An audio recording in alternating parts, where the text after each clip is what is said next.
Recorded room, is this a new feature? Yeah, so I guess they added a room recording feature. So I've never used it before, but I figured we'd try it today and try and record something, and maybe we'll upload it to YouTube afterwards and try and have a little bit more of a structured discussion that we can post and share and see how this feature.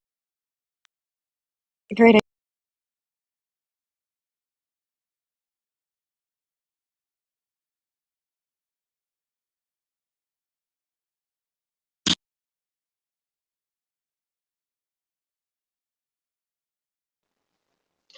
Matthew, Hey, did you forget that I was still alive? no, why would I? Sorry, it's just a joke about Elon's tweet. You know, it's good to see you guys. Hey, K10. Hey, Yeah, a lot's been going on. I feel like the last 2 weeks have been one of the greatest embodiments of Elon's comment about Tesla and the stock market and the manic depressive nature of it. We were all high. We were all like counting our accounts.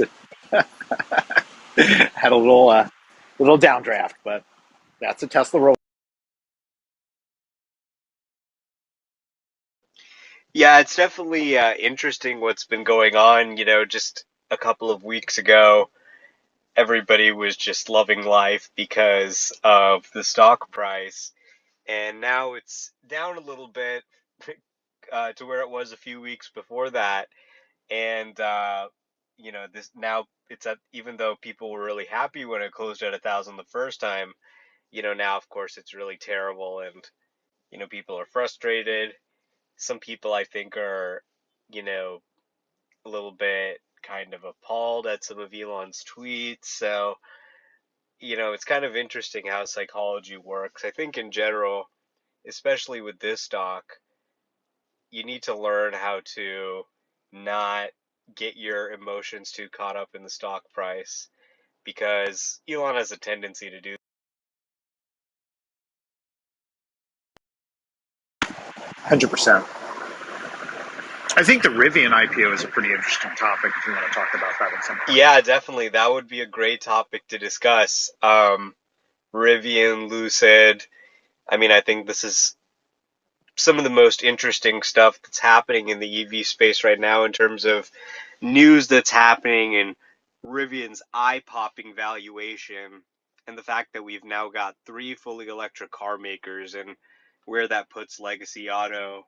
Um, so yeah, if you have anything to say about Rivian, raise your hand, or the people on stage have anything. Well, I have to give a shout out to Rivian's automatic frunk opener, That's and pretty I'm nice. hoping that, oh, it is, and I'm hoping that Tesla will rise to the occasion and make some things fancy out of it. It's the little things, right? Yeah, it's a great feature. I think I would use the frunk a lot more if it had something like that. Definitely the little things. Elon's been poking at a lot of little things these days. It's pretty fun, and it's been great for me with the stocks. I've really enjoyed it. True. I mean, you can't complain because it's a good opportunity to actually pick up some stock that's dipped. Might even be buying Elon's shares. You never. Did a Form 4 get released this afternoon that I missed? Do we know? I wish it was over with. It would be nice if we just do it and be done with it, and we could all buy on that big dip and move on. Do we know how many days of this is going to happen? Well, he's a little less than half done now. Part of me thinks he kind of just wants to make it this big dramatic thing because he wants people to see that basically forcing billionaires to sell their stock is a ridiculous proposal. And it's not just something that affects billionaires. Every single one of us is invested in a company, and really anyone who has like the S&P 500 in their retirement account is potentially going to be affected by a law that requires people to sell their holdings to pay taxes on gains they haven't even realized yet. Um, so that proposal's kind of dead at this point. But part of me thinks he wants to make a point that you know this is a completely ridiculous proposal, and it's not really. That does make sense. I mean, if he is going to make a big hubbub about it, why just like do it overnight and then blink and get it over with? Like, if he's going to do it, he probably would draw it out, so it would draw attention if that's the case. Yeah, and also he doesn't want to put too much pressure on the stock. I think spreading it out helps on that front too. Like, you know, $26 billion, that's a lot of stock to sell. So, you know, it's going to take.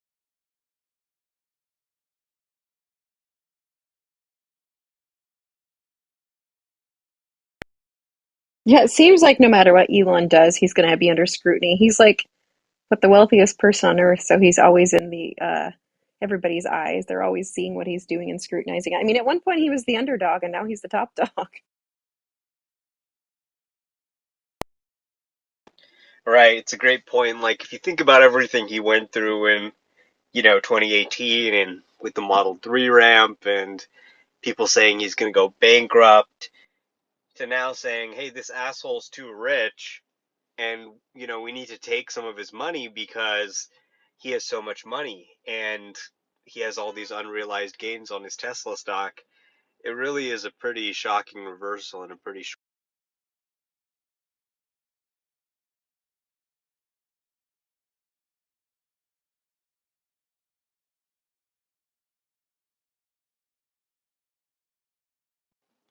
Did anyone in the audience actually buy into the Rivian IPO?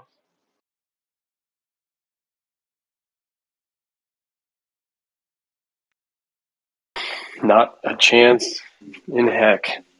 I am. I can't believe they have that high valuation. Although I'm guessing some people who are believing it's going to go to the moon, are banking it on the fact that Bezos is such a large. Oh, I plan on buying as soon as I can. At this value, though, don't you think you want to wait for it to be a little more reasonable?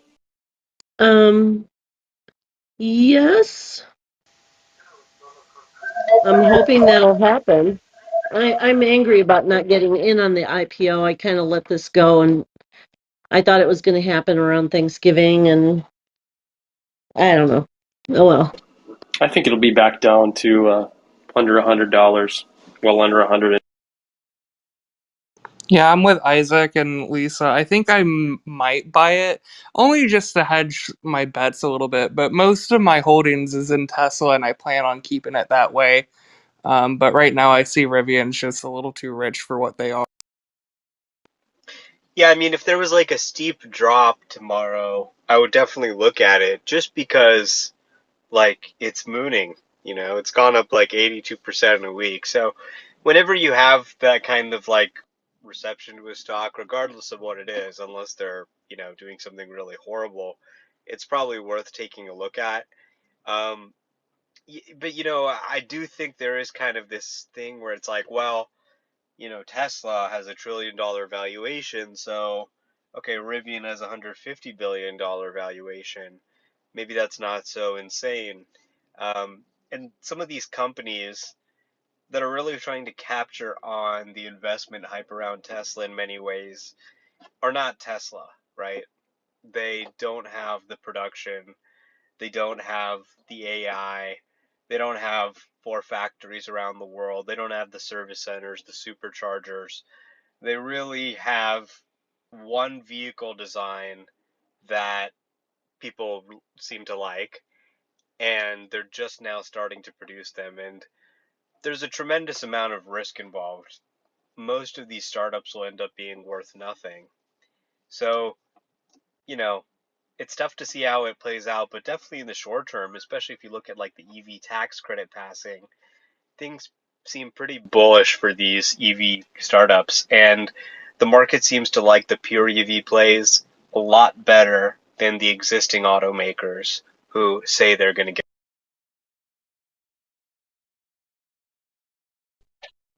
Well, I'll say my piece on Rivian because someone asked if anyone has anything to say, and I would say that there was a lady at work today who was like, "Oh, I wish I bought the Rivian. I could have doubled my money in the last little bit."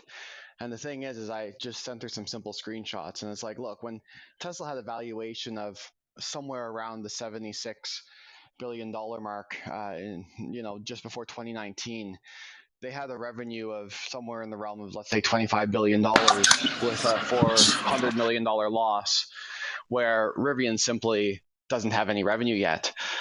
So at that time, some people were saying that Tesla wasn't a buy. So I just don't understand, especially with Tesla's other, as they call them, startups within the company.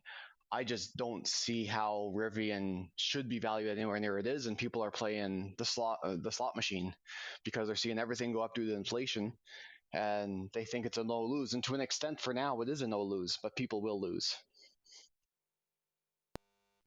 The situation is a bit different though, because Tesla was kind of fighting it on their own and had to be super capital efficient. Whereas Can't really hear it. Yeah, Michael, really bad microphone there.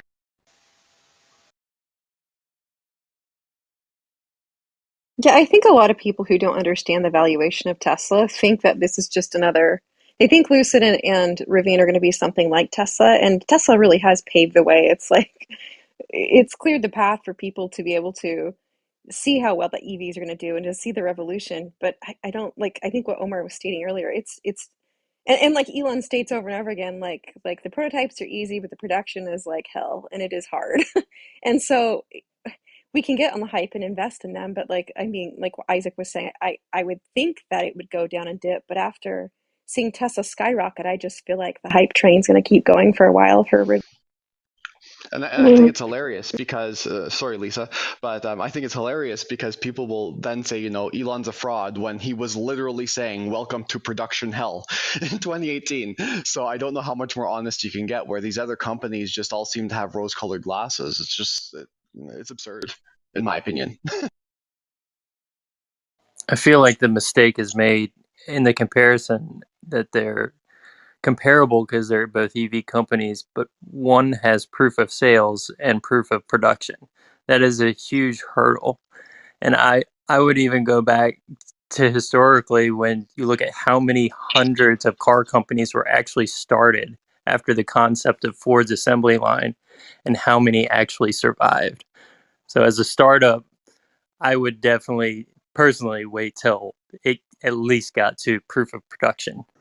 I mean, they have made some really sweet cars that you can observe at the Sonoma Raceway. If you go there until the 21st, they show the truck, and I've been there yesterday, and I was actually quite amazed at the product. Of course, they're handmade, beautiful, boutique cars, right? So we don't know how long it will take them to figure out mass production, and they for sure are not going to be as capital efficient as Tesla simply because they have the backing of Amazon. And with Bezos being like competing with Elon on things, I think that will be their lifeline for a while in terms of deep pockets supporting them through any hardship they will have. But the product that I saw looks highly desirable, and people were all over it. So demand is not going to be the problem. The problem is only can they actually make enough to satisfy the demand. well, I mean, Amazon put in all that money. They ordered 100,000 or so vans. Um, Ford had invested in them also. I mean, that means something. I think that's a great thing. The only bad taste is, of course, that we know that there's a lawsuit from Tesla against people stealing IP and bringing it from Tesla to Rivian.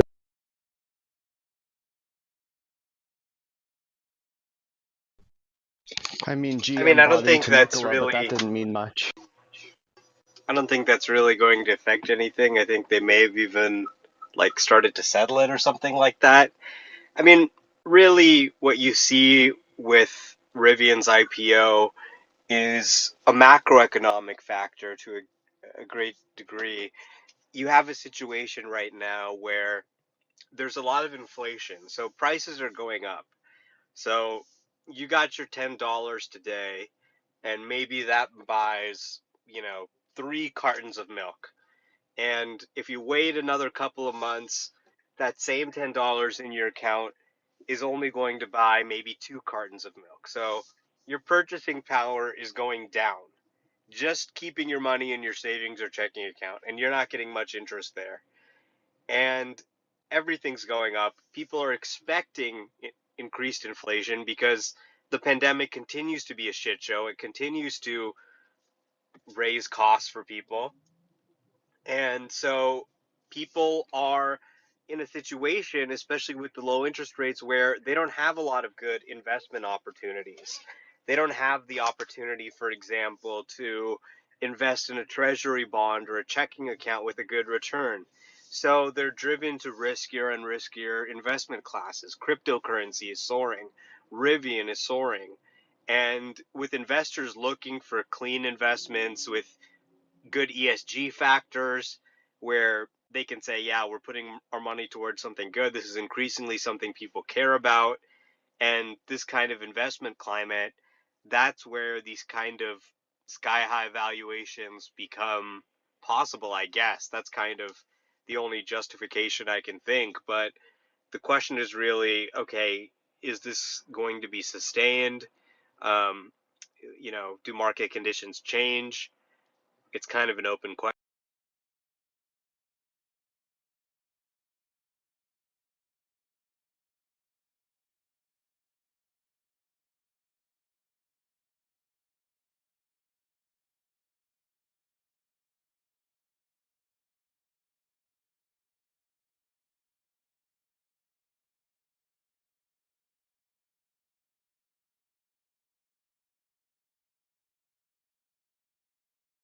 Well, I don't think any of these will be the Tesla killers, at least at this point.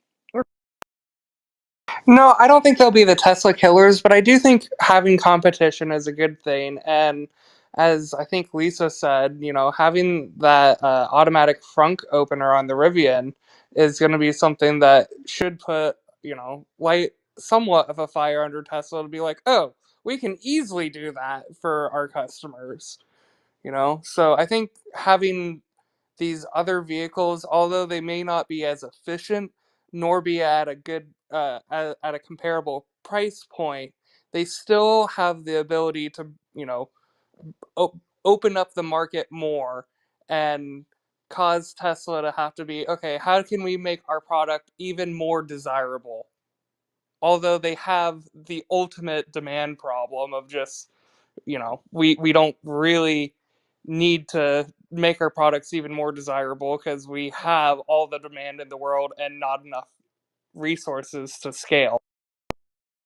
yeah, that's the hard thing with being number one with the prototypes is they lead in the design, and I mean they already have the design out there, and everyone can take that design and reiterate it and make it better. And we also kind of grow cold to realizing just the small unique things that Tesla has already offered that other people still can't offer. And I totally agree, Alex. Like competition is good because it sharpens things. I think that's 100%. Yeah, I think in the case of the Power Frunk, you know, this wasn't really some kind of genius innovation. The fact is, when you have a truck, you need a Power Frunk because the size of the vehicle is so big, and because the size of the hood is so big. So you're definitely going to see Power Frunks in the F-150 Lightning. This is something they've announced. In the Rivian, you're going to see it in the Cybertruck as well, just based on how heavy that steel is. So, in the past, it probably made sense to keep things lighter and increase the range rather than putting in another motor for this. But definitely in trucking, especially with the bigger batteries there, it starts to make sense. And competition is good. In competition, everyone's just trying to make a better product, right? So the kind of tug of war of like, okay, I'm constantly trying to one up you, you're constantly trying to one up me. is definitely going to, put pressure. It's going to make the products better.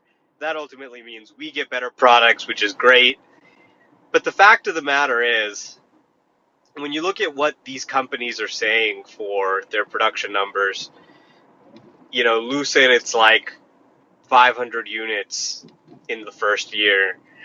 For Rivian, it's like 52,000 units in 2 years.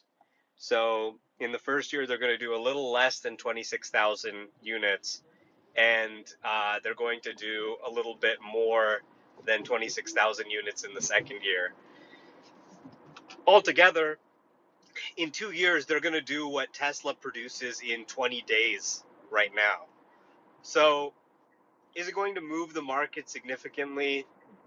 No, but it's definitely sparking people's imaginations, and it's definitely causing a stir in capital markets. I like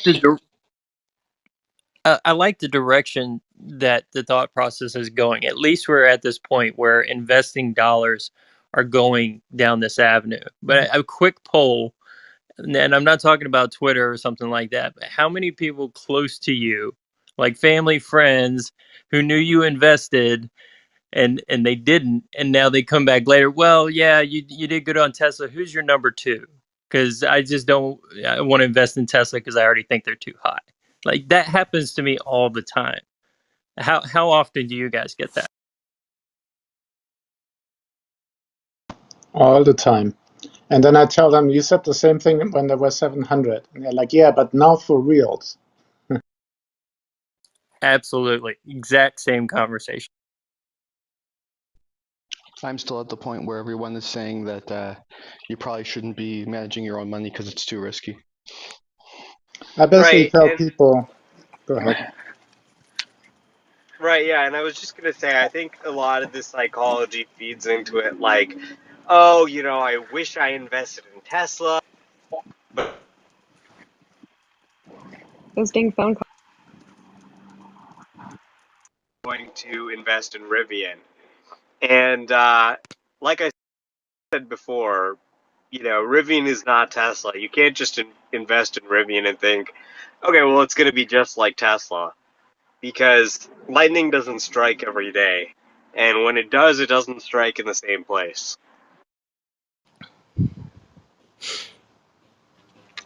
Investing in Tesla is investing in manufacturing technology as well as amazing software and well-developed business systems. Whereas investing in Rivian is investing in a future where you think all of the successful automakers are going to be EV companies. But I feel like for Rivian to really be a good play, it's going to have to be a very long term. I would say 10 years before that bet makes off. And I would honestly rather put more money into Tesla right now because I think their trajectory over the next 5 will be significantly more growth than even Rivian. Yeah, I think with Yeah. I don't that's disagree. I think it's true that Tesla is a really good bet at this point still in terms of the growth potential. But I think supporting Rivian by buying some of the stock and just dollar cost average your way in a little bit, in the end, it's like I think they have more of a chance to learn from Tesla and adapt their processes because it's all new. Whereas companies like Ford and GM, they're so stuck with their old ways. I have some context there from my employer that had to deal with them, and it's just insane how they're not able to change their mind about things. And so I see it much easier that Rivian can learn from Tesla's mistakes and successes and build something successful that doesn't get clogged down by the old stuff. yeah. Yeah, I With definitely agree. And you can definitely see it in their product designs. I mean, they've been heavily inspired by Tesla. And of course, they've been trying to hire a lot of Tesla people to help them build up their products. yeah, at that price point though, I think it's a niche product, right? I look at Rivian and it's a high end, nichey product, and I just see so much opportunity for Tesla to grow. The mid and the low range. It makes no sense, in my opinion, to put any kind of significant money into Rivian at all. I mean, yeah, if you want to put, a little bit just to play around and to speculate, right? Because that's all it is. Because Rivian's not very transparent in what they're doing, right? Like you can't go there and see what they're doing, whereas Tesla's pretty darn transparent. I mean, we've all seen the inside of the factory, the gigapresses, the manufacturing superiority. I mean, yeah. So to share, like over the past 2 weeks, I probably added 200 to 300 shares of Tesla, just because I'm literally, I got some investment homes that have peaked pretty well in the past. So I've sold my homes, and this is all long-term investment, right? So I've switched, and I'm just, kind of all in on Tesla over the past, 2 3 years, and that continues to be the case. And I think, just kind of thinking back a little bit, the way that Elon Musk has planned out his sale of the stock. I mean, he's thought this through. This wasn't on impulse. He may have kind of put the poll up and kind of presented it as kind of an impulsive kind of thing, but you'll see that in the plan, it was, I think, created on September 14th, right? It was all laid out piece by piece. So I think he's intentionally creating a 2 to 3 week window where we all can dollar cost average in, as long as we believe in the long term opportunity Totally. prospects of the company. I think it's very intentional. I think it's very clear that he's saying, hey, if you believe in Tesla and you're a fan of Tesla, here's a chance for you to come in and just scoop up shares at a 10, 15, maybe it'll hit 20% discount from the top. So I think from now to 2025 at least, it's hard for me to see any other EV, especially a non-Tesla EV, do better than Tesla. I mean, it just, to me, it just, there's so much visibility that we all have, data, examples. There's so many deep dives from the Tesla community. Honestly, everybody here, right? Like, there's so much expertise spent just digging into every little area of Tesla that I just personally feel like I have a lot of visibility, and I don't, in any other company the way that I do it on Tesla. So that's been, a big source of my conviction, and me just, I told my friends every day I'm going to buy at least 5, 10, maybe 25 shares. And that's going to be true for the next week too. I'm just going to keep buying if it dips, any kind of significant amount. I think that's a great point, and I think that I don't even appreciate it enough how much transparency there has been with Tesla. We always want them to say more, but really, it's one of the most out in front of you companies, including just the way that Elon does the conference calls or had done the conference calls. We get so much insight, and that is agreed. That's why I have the confidence in the company, and we really don't have that anywhere else. You have to dig so hard, and it's all behind the whole investor relations type thing. So I think that's And on the issue of transparency, one of the criticisms of Rivian was actually that they're prioritizing Amazon vans instead of their R1T trucks, which is what consumers really want and what consumers are really so excited about. But because Amazon's a big investor, they invested 20%, or they own 20% of Rivian, and they ordered 100,000 vans. Rivian's basically prioritizing the delivery of hundreds of vans this year before they deliver R1Ts to customers. So do they really have their priorities straight? I mean, maybe that is having their priorities straight. That backing from Amazon really gives them kind of the support they need to have this kind of valuation, because with any kind of car company like this, there's always the risk that the product just doesn't catch on, or customers don't like it, or a number of things could go wrong. But a buyer like Amazon who's just going to buy the vans, they're not going to get upset over nothing. It's kind of a sure thing. That definitely is a strength, but also could potentially be a complication in really realizing their mass market ambitions. But at the end of the day, the product can be amazing, and you know what? It is amazing. The team there knocked it out of the park designing it. It's better than anything from Legacy Auto, which is exactly what they needed, but even so, it's going to be a very, very small part of a multi-million unit. Got to remember too that GM Cruise, or I guess Cruise, their autonomous driving startup that really didn't have a whole lot more than any other driving startup, was valued at $1.30 billion. So there is this huge amount of money out there that's willing to speculate on things where they have no actual proven product, they have no sales. So if you look at Rivian in terms of how much capital is just like looking to speculate on something new, that'll give you at least a third of the valuation right there. I'd like to see if anybody has an actual valuation for Rivian and see what they come up with. I haven't seen anybody do a thorough.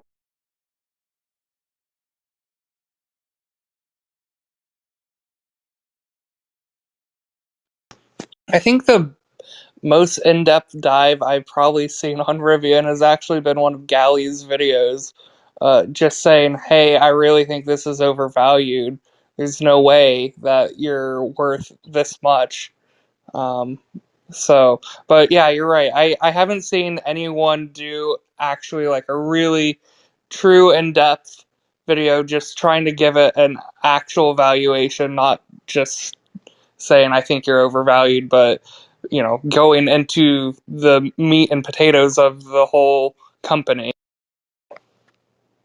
But do we have meat and potatoes if they're not? There's no gross margins to analyze. There's no discounted cash flow off of what? It would be a lot of external stuff. You'd have to analyze the growth, the market, the interest in, their truck, how many things they can sell to Amazon, that kind of thing, and then how quickly you think that they can solve their production kinks, ramp production, and then get the battery supply necessary to supply that many vehicles. You'd have to look at all those external factors and see what you think you could put together for a sales trajectory. But A that's the huge. problem. We don't have any access to that numbers, and we can't ask the CEO directly. Like we can. Yeah, but I'm saying that he doesn't know either. You'd have to basically come up with estimates based on things that we know externally, like how big the demand is or how big the interest is in certain things, plus the battery supply chain and growth, etc. So things outside of Rivian will be able to limit what they can do, and then of course there's always the internal execution risk, which you just have to make a guess at. I mean, they have project. Yeah, but those are just gonna fly right into a brick wall, most likely. Production hell, as I think a large external factor that you're talking about is culture too. I mean, how many people have been drawn to investing in Tesla by the Tesla community because of those deep dives? I've honestly looked around for other culture around other companies of so many people willing to really dive into the nitty gritty. I mean, one of the big drivers for me in the beginning was I was interested in the Gigapress. I mean, that's where my expertise for 10 years was in tool and die, and I was amazed by the fact that they didn't have to heat treat after the fact that they did that. And just that little piece and me diving into it, I found a lot of people in the Tesla community and found, I mean, just a plethora of different types of people and different ideas and different. I mean, I've even heard like people on TV like Ross Gerber or Chapman saying, they kind of listened to the community and they were stunned by the amount of in in-depth knowledge that people were going into this before they really started looking at it hard. So I just haven't really found that in any other culture around it. I mean, I think that that's very rare for it to develop. I'd say probably the only communities that I'm aware of that had that are Tesla and Apple, because it's so like you need so many people to be interested in something, and that doesn't happen for just like an average company like Twitter or Facebook. They don't have a similar thing. They don't have just like a community of thousands of people, whether it's on Twitter, on Instagram, or on blogs or whatever, that are just following a company and just following its every move. And you also have Elon out there who's like a CEO who's on Twitter all day, liking tweets, retweeting things, tweeting himself, and that really helps to garner the community around him on Twitter, especially. I agree with what you say, Alvi. I think companies like Tesla and Apple, I mean, you have to have a passionate visionary. Look at Steve Jobs, look at Elon. I mean, these guys, like, they sleep and they eat and they breathe their companies, and they speak it everywhere they go. You don't see other CEOs doing that to that degree. Yeah, I the public literally am relationship looking at Steve Jobs right now, right up in the corner of this. I mean, Steve Jobs. Okay, sorry about that. the closest I'd say would have to be Bezos, and he doesn't have even nearly as close of a following as Elon or Steve Jobs had. Which Steve Jobs would directly respond to customers, even when Apple became bigger. He had a direct way of talking to customers. And Elon, I think it really started when people first got the Model S and they said they wanted to add a creep, and then Elon's like, okay, I'll add the creep. And ever since then, any feedback that's good, he'll take it in and he'll just deploy it to updates, and that's part of the culture that we have today. And I don't see that ever with any other company. Kristen, do you know of any other CEOs or just any other leaders that have a similar vibe, like with Jobs and Musk? Is there anybody else? I mean, I think my mind is so wrapped around the tech right now, not thinking of anyone at hand. But I mean, something did come to my mind that it's not just the ecosystem of what the products they create, it's the ecosystem of the community they create with people. That, like you guys said, they're reaching out and they're talking to people. They're including people in this. They're not just people that are like something that they're delivering to. They're actually using them as and engaging them. Yeah, I can't think of anyone right now, Isaac. I'll think about it. So I would arguably say too, Elon Musk is differentiated from Steve Jobs in such that Steve Jobs was definitely excellent at quality control and execution, but he wasn't necessarily the creator. When you look at Tesla with the gigapress that was just mentioned, the amount of information shared between the other ventures such as SpaceX, etc., like they do share intellectual property, and the value in that is insurmountable. You look at something like Starlink, and the reason why it can exist is because the launch provider is also the provider of the internet service itself.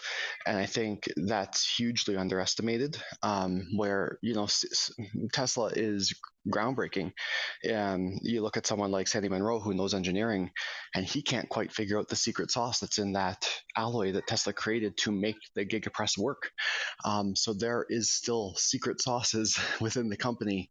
You look at something like near field communications on Android, came out before Apple, but Apple executed it better the first time.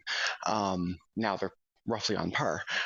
You look at so many other things like, et cetera, et cetera. You probably know where I'm going, but I think, in that way, Elon Musk is fairly singular.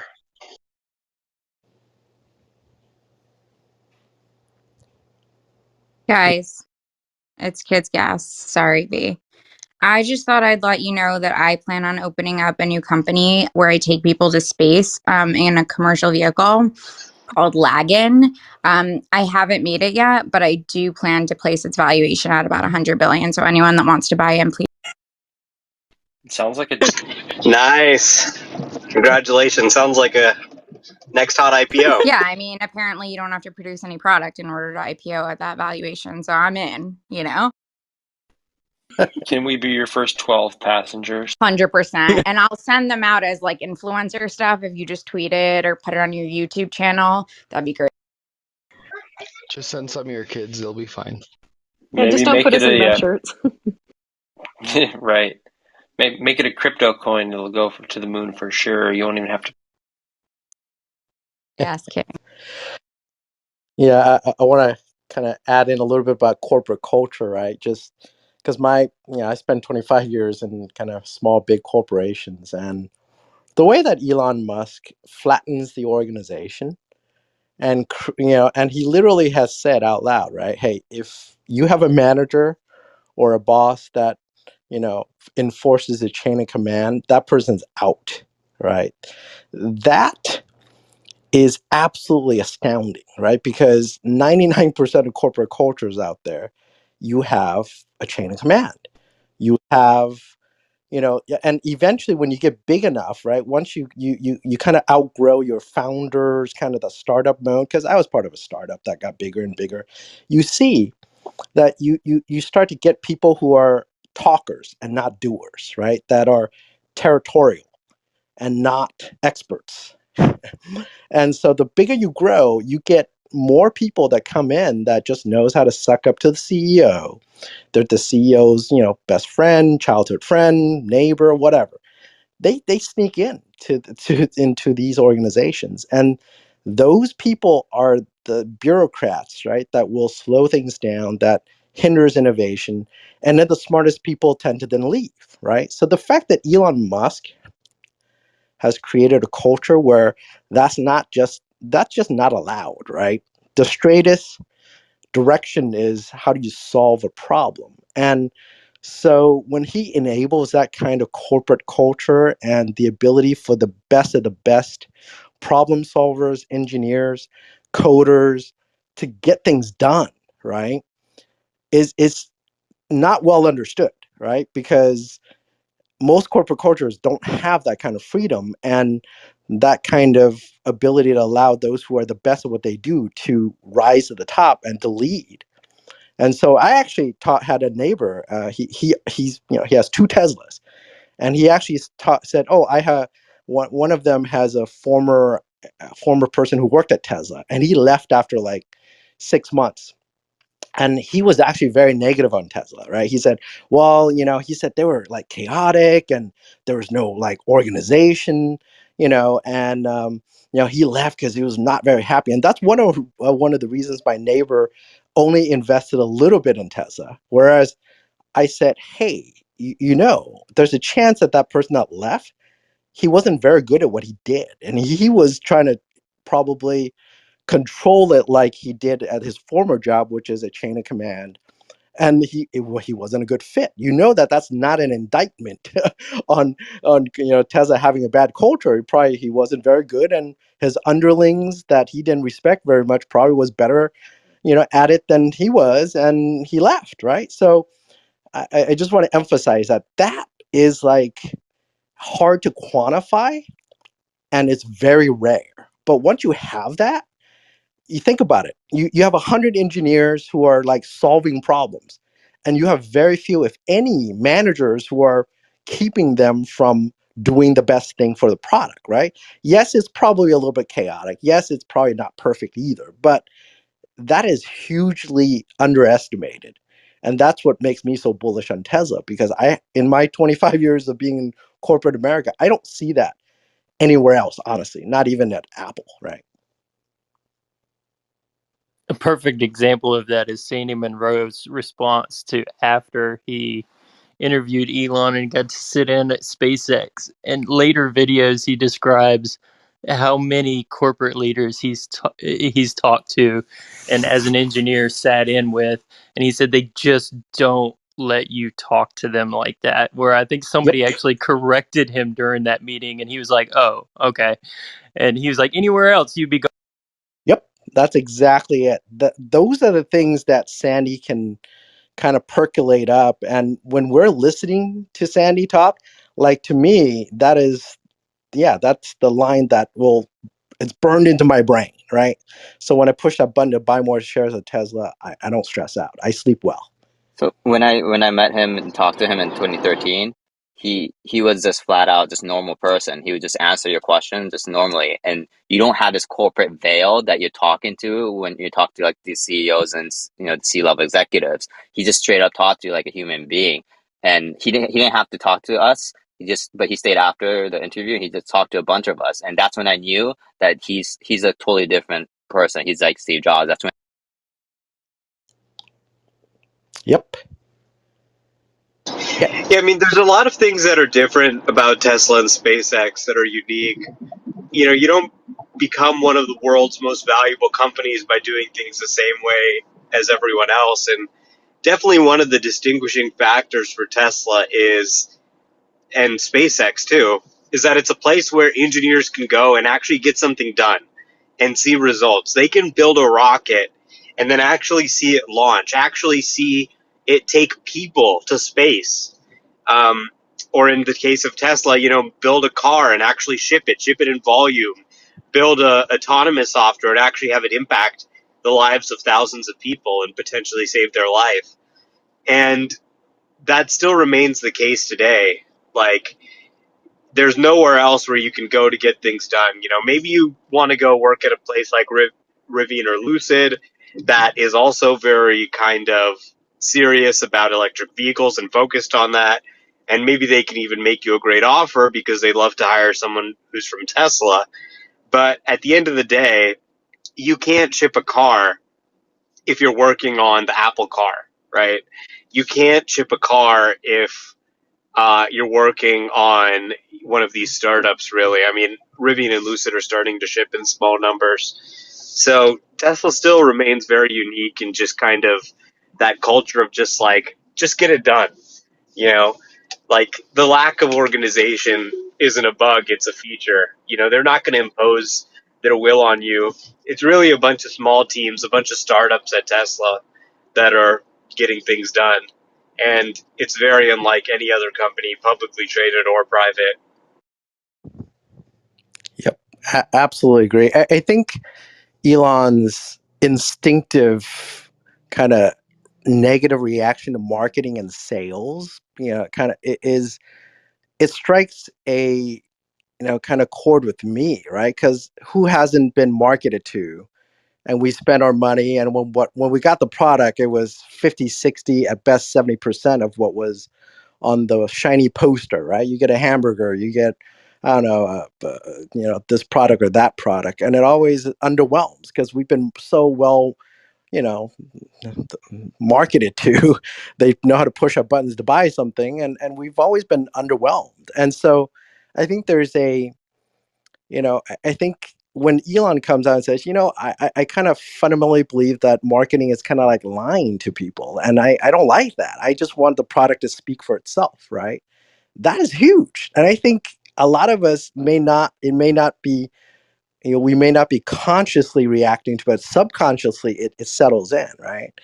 And so we like, yeah, the product should speak for itself. And when you have so many passionate drivers of the cars, and like I installed the solar panel and power walls and it's working awesome. Like, shoot, I feel like there should be a lot more marketing, a lot more knowledge about the product out there, but it's happening. Like I've been talking to a lot of people about it, and a lot of my neighbors are considering it, and I've been spreading the word, and it's happening left and right. So I think that's the other thing too, is you get so many people that are that we now feel like this is a company that's just going to let me decide what's best with the right product, with the right services, and not feel like they're going to have to like I need to be marketed to or sold, right, a product. I think that speaks volumes too about a core pillar of Tesla. And sustainable energy and solar, and getting rid of gas, all that is just huge. I mean, there's a big why here, right? Like, why does a company exist? I think Tesla's why is hugely important. That's why we're so passionate about it too. I think also they don't Yeah, they don't stop you. yeah, totally. I mean, it's a great point. I think when you are giving your money to a company, you would like to think that every dollar you give that company is going to go into making the product better. In reality, when you buy a product, a lot of the dollars go into advertising, marketing, doing things to make people remember and to convince people they need the product and to get more money out of people instead of putting the money into making the product so good that people are going to come back on their own. And, their demand is completely backed up for like a year now. This reminds me of an idea I've had for a long time of taking a business and being so unconventional that for every single product that you sell, you would list exactly what every single dollar goes to, how much of it goes to profits, how much of it goes to marketing, how much of it goes to employees, and all that stuff. And I feel like Tesla is probably the closest company that comes to actually doing that, where the information's available. It's not like they, print it on every car or anything like that. But it would be an interesting business model to just publish your ratios and let the people decide if they like. Doesn't Fair Well, Tesla publishes an impact report, and a lot of other companies publish impact reports now that kind of go into detail of a lot of this stuff. And there's also, of course, the financial disclosures, which give you kind of like broad as a company, like gross margins and stuff like that, and then investors can vote. But definitely, especially when you think about a lot of these environmental factors, transparency and like how the products are made and all of that is very important. Like Tesla takes a lot of care in their environmental impact report to say, hey, yeah, we've made sure that these batteries are not made with child labor, including the sourcing of the raw materials. And we have a zero tolerance policy from suppliers on that.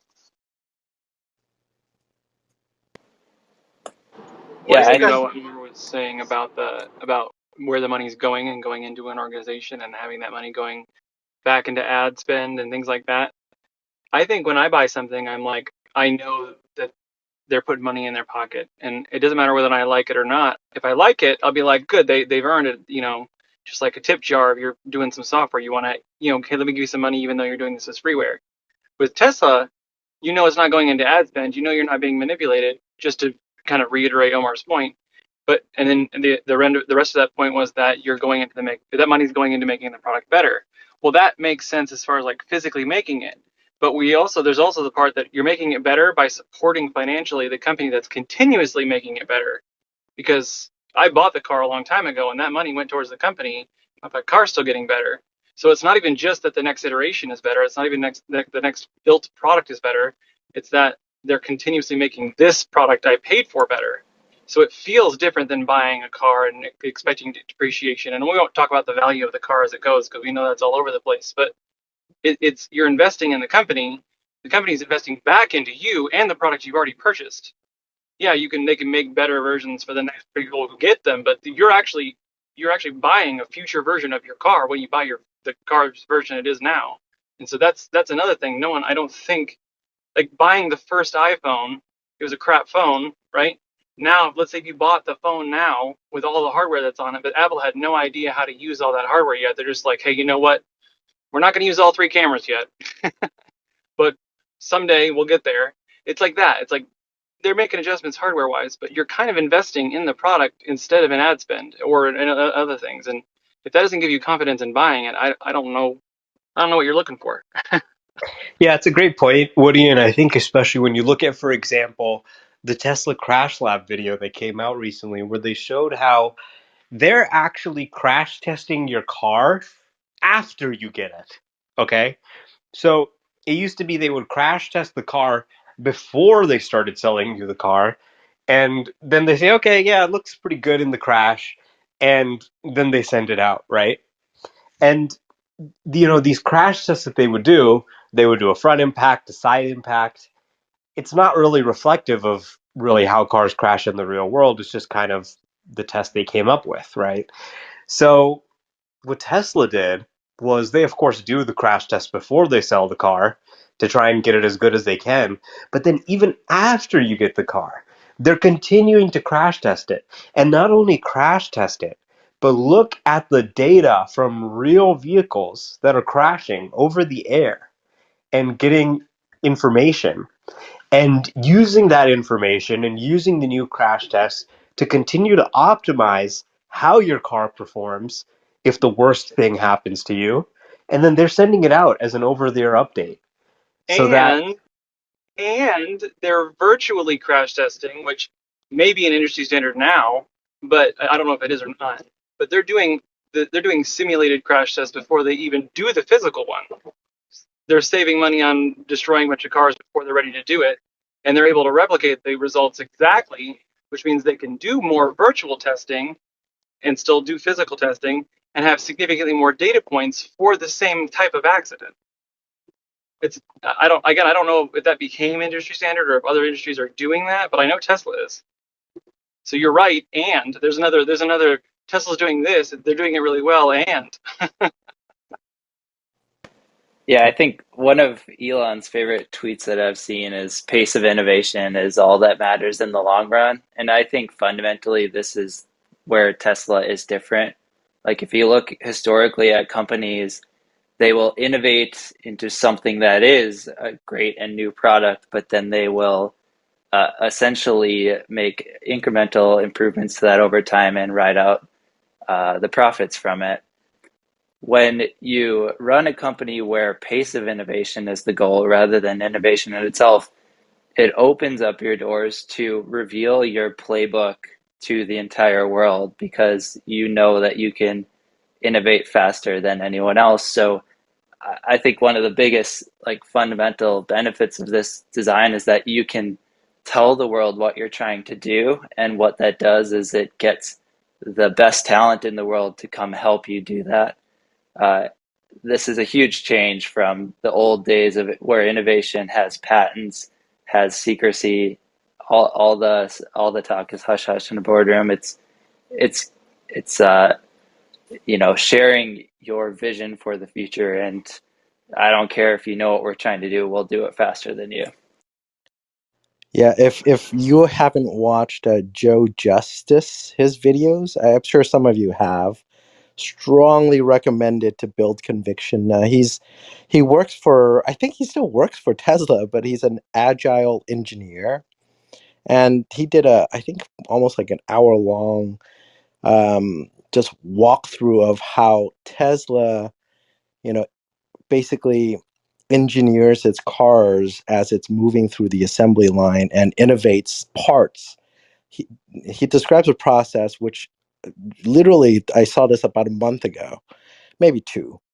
And I said, wow, like even I mean, I'm a Tesla fan already, but I had no idea that pace of innovation was that fast, right? Because he's describing, his name is Joe Justice, right? And if you Google him on YouTube or just search Joe Justice Tesla, um, it'll come up. Watch his videos where he talks about Tesla. So he's saying that um, in any 1 week, the assembly line, there's on average about 28 improvements to the cars going through the assembly line in any, I think, each week on average. And the way that they do it is they have these small work teams that are literally 3D printing, manufacturing improved parts and components to that assembly line. And once they put it in, they immediately try to find a third party, outsource, kind of producer of that parts in case they could find it cheaper, right, and better. And if they could scale it then they outsource it and bring it in quickly. But if they can't, they're literally creating individual parts. And for every car that comes off the assembly line, there is actually a virtual version of your car that is stored in a database that has all the exact parts that's in your car that you took delivery, because each car coming out of the assembly line is unique, or it can be unique, right? Because they're making 28 changes like every week. So there's a virtual version of your car that lives in Tesla's database. And when we're just talking now about crashing and testing and virtual simulation, right? I bet you that's true, because they can run a simulation on each car individually, right? And because that car can have a different part than the very next one. And we all know legacy auto, what they change model years, they change their assembly line, parts every 4 or 5 years when the new model comes out. So literally it's 28 per week to, a change every 4 to 5 years compared to legacy auto. Like that kind of stuff is just astounding, right? So yeah. And I don't know if you've already hit on it, but I just still can't. I'm still wrapping my head around Tesla opening up mega pack factory. It just means that the Tesla energy business is either they can ramp it or they can produce enough to supply enough. They have enough to supply to have a quite large factory. Um, so I don't know if y'all have already beat on that, but it's interesting that the energy business. I do think when Elon said the year of 2022 might be the year of energy, I could see that because Yeah. I'm hopeful that it will expand further because I really want the uh, industry products like Megapack to become more common. But then, if they become more common, the normal consumer products will come a little bit cheaper, and this is something that just rattles in my brain. So this it'll make people more and more excited about solar for their It's homes, happening. and they'll think about it. It's Yeah. definitely happening. Yeah, this is such a I had great a point. small thought that I had I mean, I think, with my last. Oh, go ahead.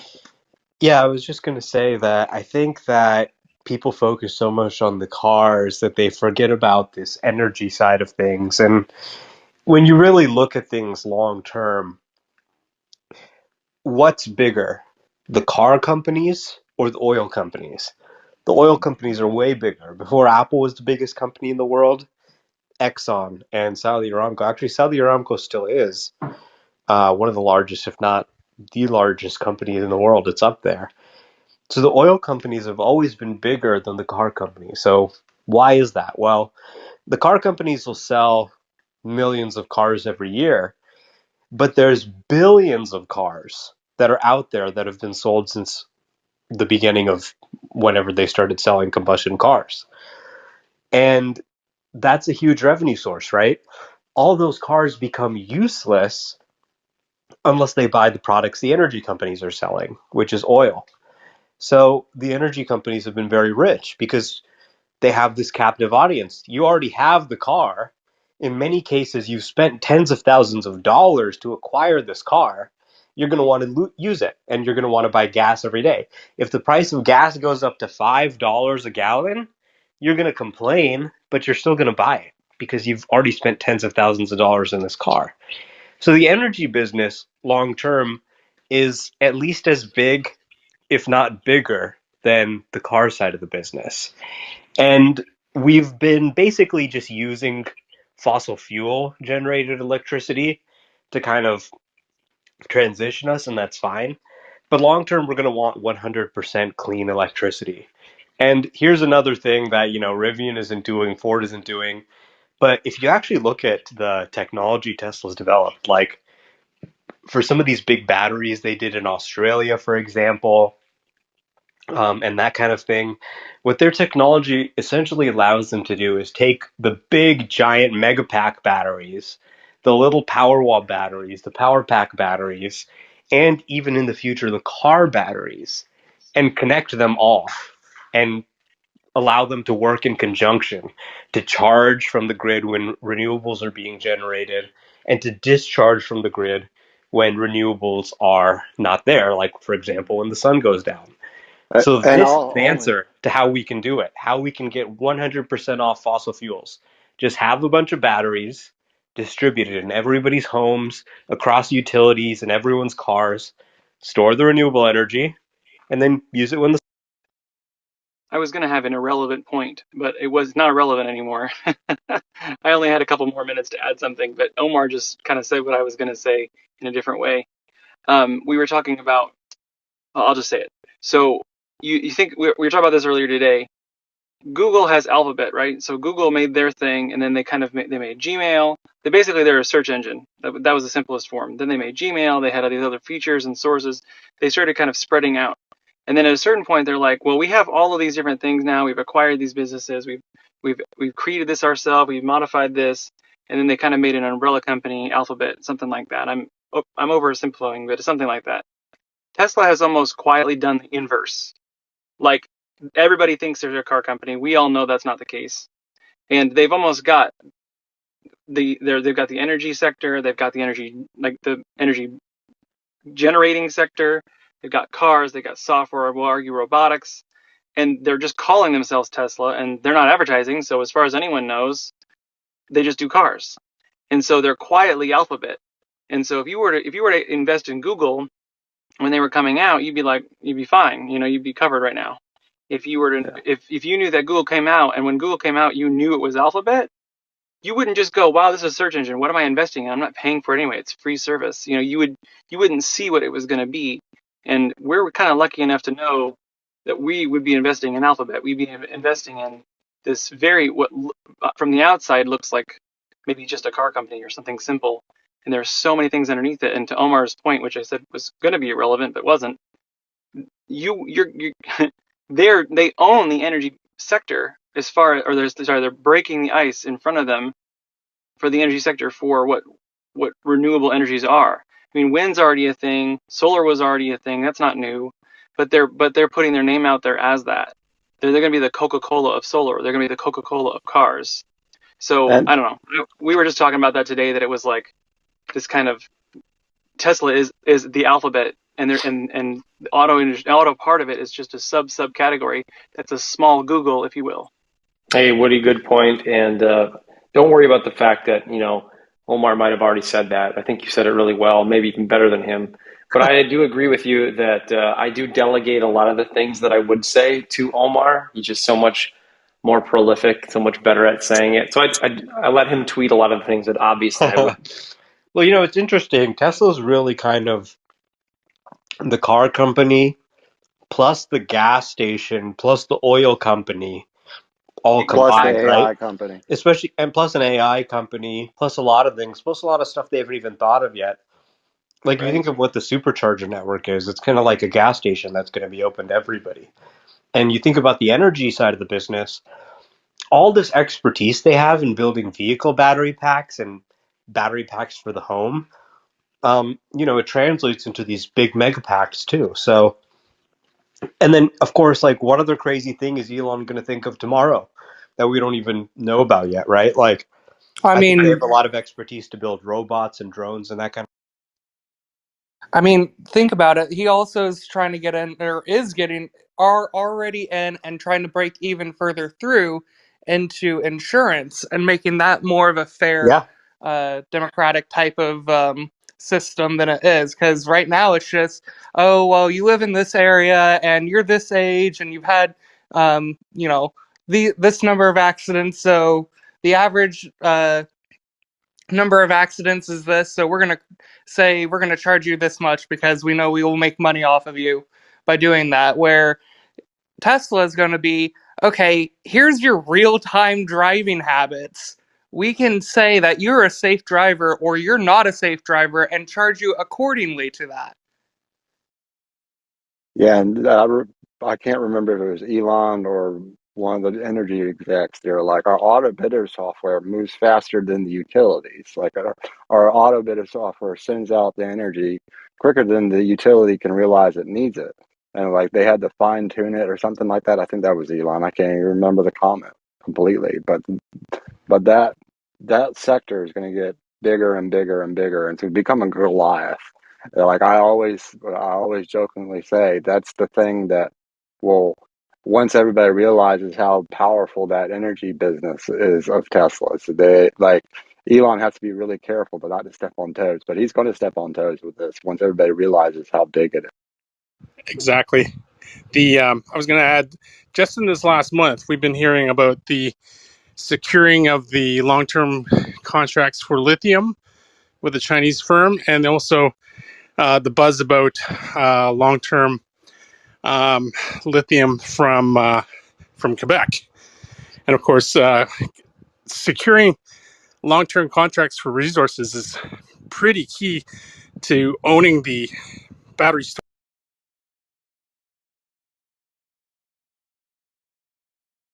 Yeah, and there's not a lot of people who will buy, a lot of businesses that will buy mega packs until they're all forced to buy mega packs. Like eventually it's gonna be like it's stupid not to buy one Yeah, I for mean, I think for it really goes back to what Via said about just buying solar for his own home. I think a lot of people are going to realize, hey, the loan payments on my car, on my solar and batteries are actually less than what I would have been paying from the manufacturer, and now it's clean energy. yeah, Yeah. it's gonna be really interesting how the energy sector, Elon's going to diversify the energy sector, and it's the most heavily regulated body in on North America. Like seriously, at least in Virginia, it's it's dotted and drawn lines from 100 years ago, and it's all hydroponic and or not. It's all hydro. Basically, it's very few coal plants and nuclear.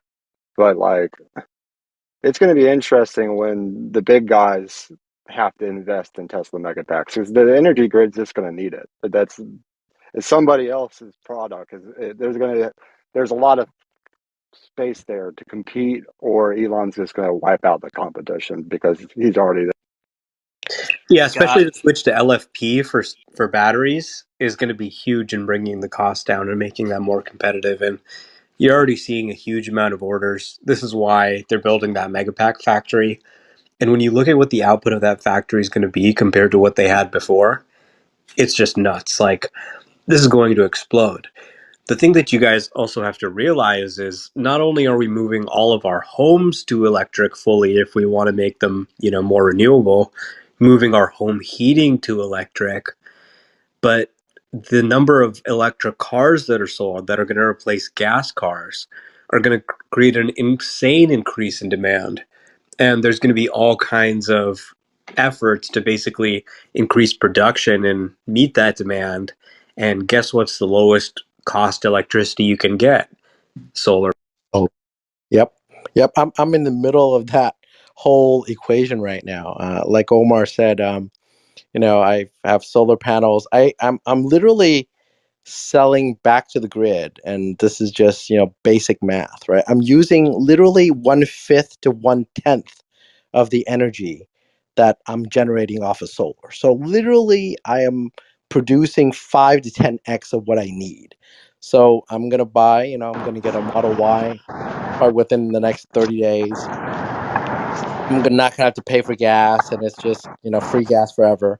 But at the same time, I'm already actively thinking about how I move away from my gas bill, natural gas for heating my house. Right, this winter, I'm already like in is researching what kind of electric heaters that are efficient, and I'm already researching how I can replace my HVAC, the furnace, the gas operated furnace, with an electric one. Like that's gonna be very you know, very common question that everybody's going to be asking. Like, why am I paying the electric company $300 to $400 a month in the summertime, and at the same time, why am I paying the gas company $300 to $400 in the wintertime?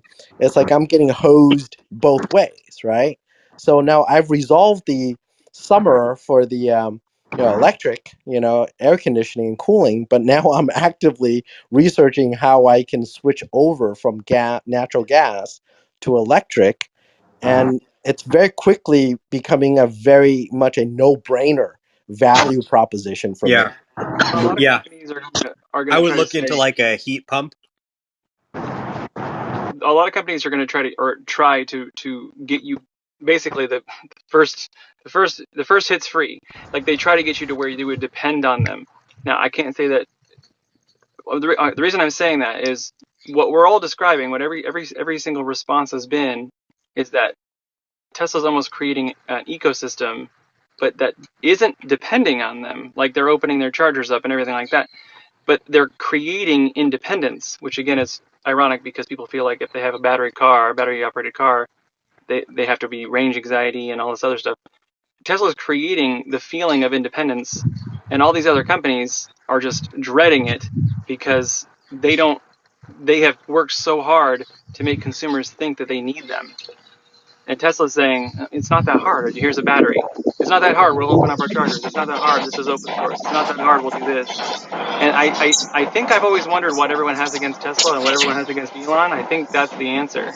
Yeah, It's just it it flies in the face it of all these companies that work so hard to make people dependent.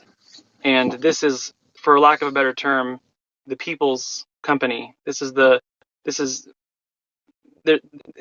am I saying that wrong? Like No, this I get these exactly companies, what you're saying. these small little branches that come out of the alphabet Tesla, like these smaller branches that come out, they create independence. People who don't give a flip about cars, they just want to make sure that they can get from point A to point B, are suddenly joining clubhouse channels to listen to people talk about it. I'm going to go switch over right now to the Audi channel. Well, there's not one. Porsche, there's not one. Are they fanatics? Absolutely. But it's not the same thing, and we cannot compare it. And so when people are doing, financial analysis and they're doing all this stuff historically, it's kind of like COVID came in and everyone's metrics there's like a blip on the radar. It's a bigger blip now, but essentially you just can't account for it. And I'm not, it's not the same thing, but everyone's trying to analyze what Tesla is or what it's going to be, and there's not anything to, just because it has four wheels and a steering wheel or yoke, there's not anything to measure it against. And so everyone keeps trying to say, well, it's not going to last or it's going to do this. There's just not anything to compare it to yet. It's just an independence creating, not, freedom feeling. You don't feel obligated to get it. When you try it or experience it, it's new and better. And they're not trying to limit innovation like we were saying earlier to prevent you from getting, so that you get this year's knowing you'll want to get one in 2 years. They're just giving you the best they got when they've got it. That's why we're Yeah. a bunch of weirdos in a And channel right I was now just thinking about the cars. other day, I was thinking today or the other day, just getting in my car, and I had to go pick up some food or something. And so I got in my car and, punched in the destination and then turned on FSD, and it started taking me there. And I thought, this isn't a car. Like, this experience of getting in this car and sitting in it and tapping on a touchscreen, and then the car just starts driving you where you're going, responds to people, that kind of thing. And, of course, some people may say, well, this is, still very rough. It's still at an early stage, but you can see the direction it's going, and you can see where they're headed in Right. the next year, in the next 2 years, in the next 5 to 10 years, really. Right. And it's a complete game changer. It's not a car, right? A car, you used to get in, you had the keys, and you turned it on, and you did the driving yourself. This small, simple feature that the software is actually doing most of the control, and that most people are going to be using, like this AI assisted driving most of the time, it completely changes your relationship with the car and what that is. So I think people's very understanding of the market, of what a car is, what it means in our life, is about to change. Woody, Changes your relationship with the car. It changes your relationship with the road. It With the changes your city. relationship with other drivers because they can be impatient and you don't care because you're going to get there when you get there. You don't have to deal with all the stress they have to deal with. Woody, your And I, idea of independence, that reminded me that uh, I know some preppers, if you know what I'm talking Yeah, about, like doomsday they're preppers. totally into independence. And meeting a couple of these guys and finding out that they're totally fascinated with Tesla blew my mind. I mean, Yeah. because they're out in the middle of nowhere, but they see it as a way for them to have complete independence from anything. I think it was in a movie one time. They had like a little fleet of battery powered smart cars. I'm not even entirely sure when it was made. I don't even know if Tesla was an option at the time. But the whole point, they made the argument in the show saying, why did you not do gas cars or something like that? Because they like pointed at the sun or something like that. And they had a fleet of little smart cars because Yeah, they you could can just live off the recharge them. grid. Yeah. And it's a I great mean, point, actually. If, the doomsday preppers, they're totally crazy about making sure that, if some kind of apocalypse scenario happened, they'd be prepared. But it actually makes a lot of sense. We think, oh, well, gas, it's right there at the gas station. I can go on any corner and everyone's selling gas. I can go pretty much anywhere in the country and have gas to buy. But then you see, for example, what happens when there's a hurricane or some kind of natural disaster or some kind of supply shortage. Gas can get insanely expensive or completely unavailable. And then if you don't have gas to put in your car is just a paperweight, right? So works fine when everything's going well. When things are not going well, it starts to fall apart pretty quickly. So if you've got a Tesla, you're not going to make gasoline, right? Even if you found crude oil, a barrel of crude oil lying around, it takes an insane amount of work to refine that into like a gasoline product that can actually go in your car.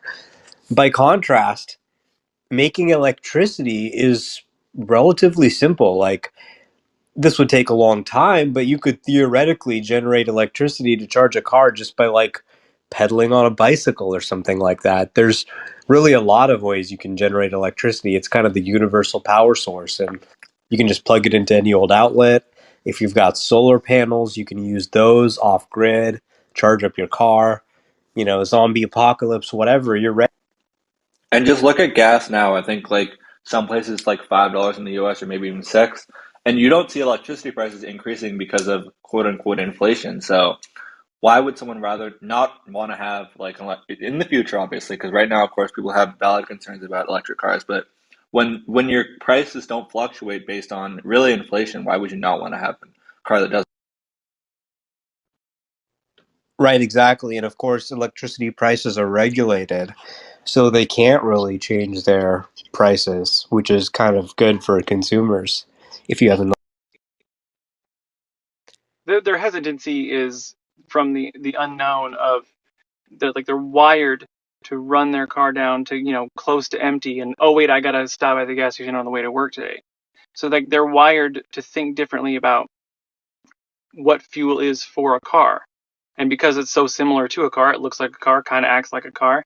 They're like, that's the first question any of you guys are asked. Or second is, how much money do you make, because they think it costs $1 billion, and two, what about why does it take so long to charge?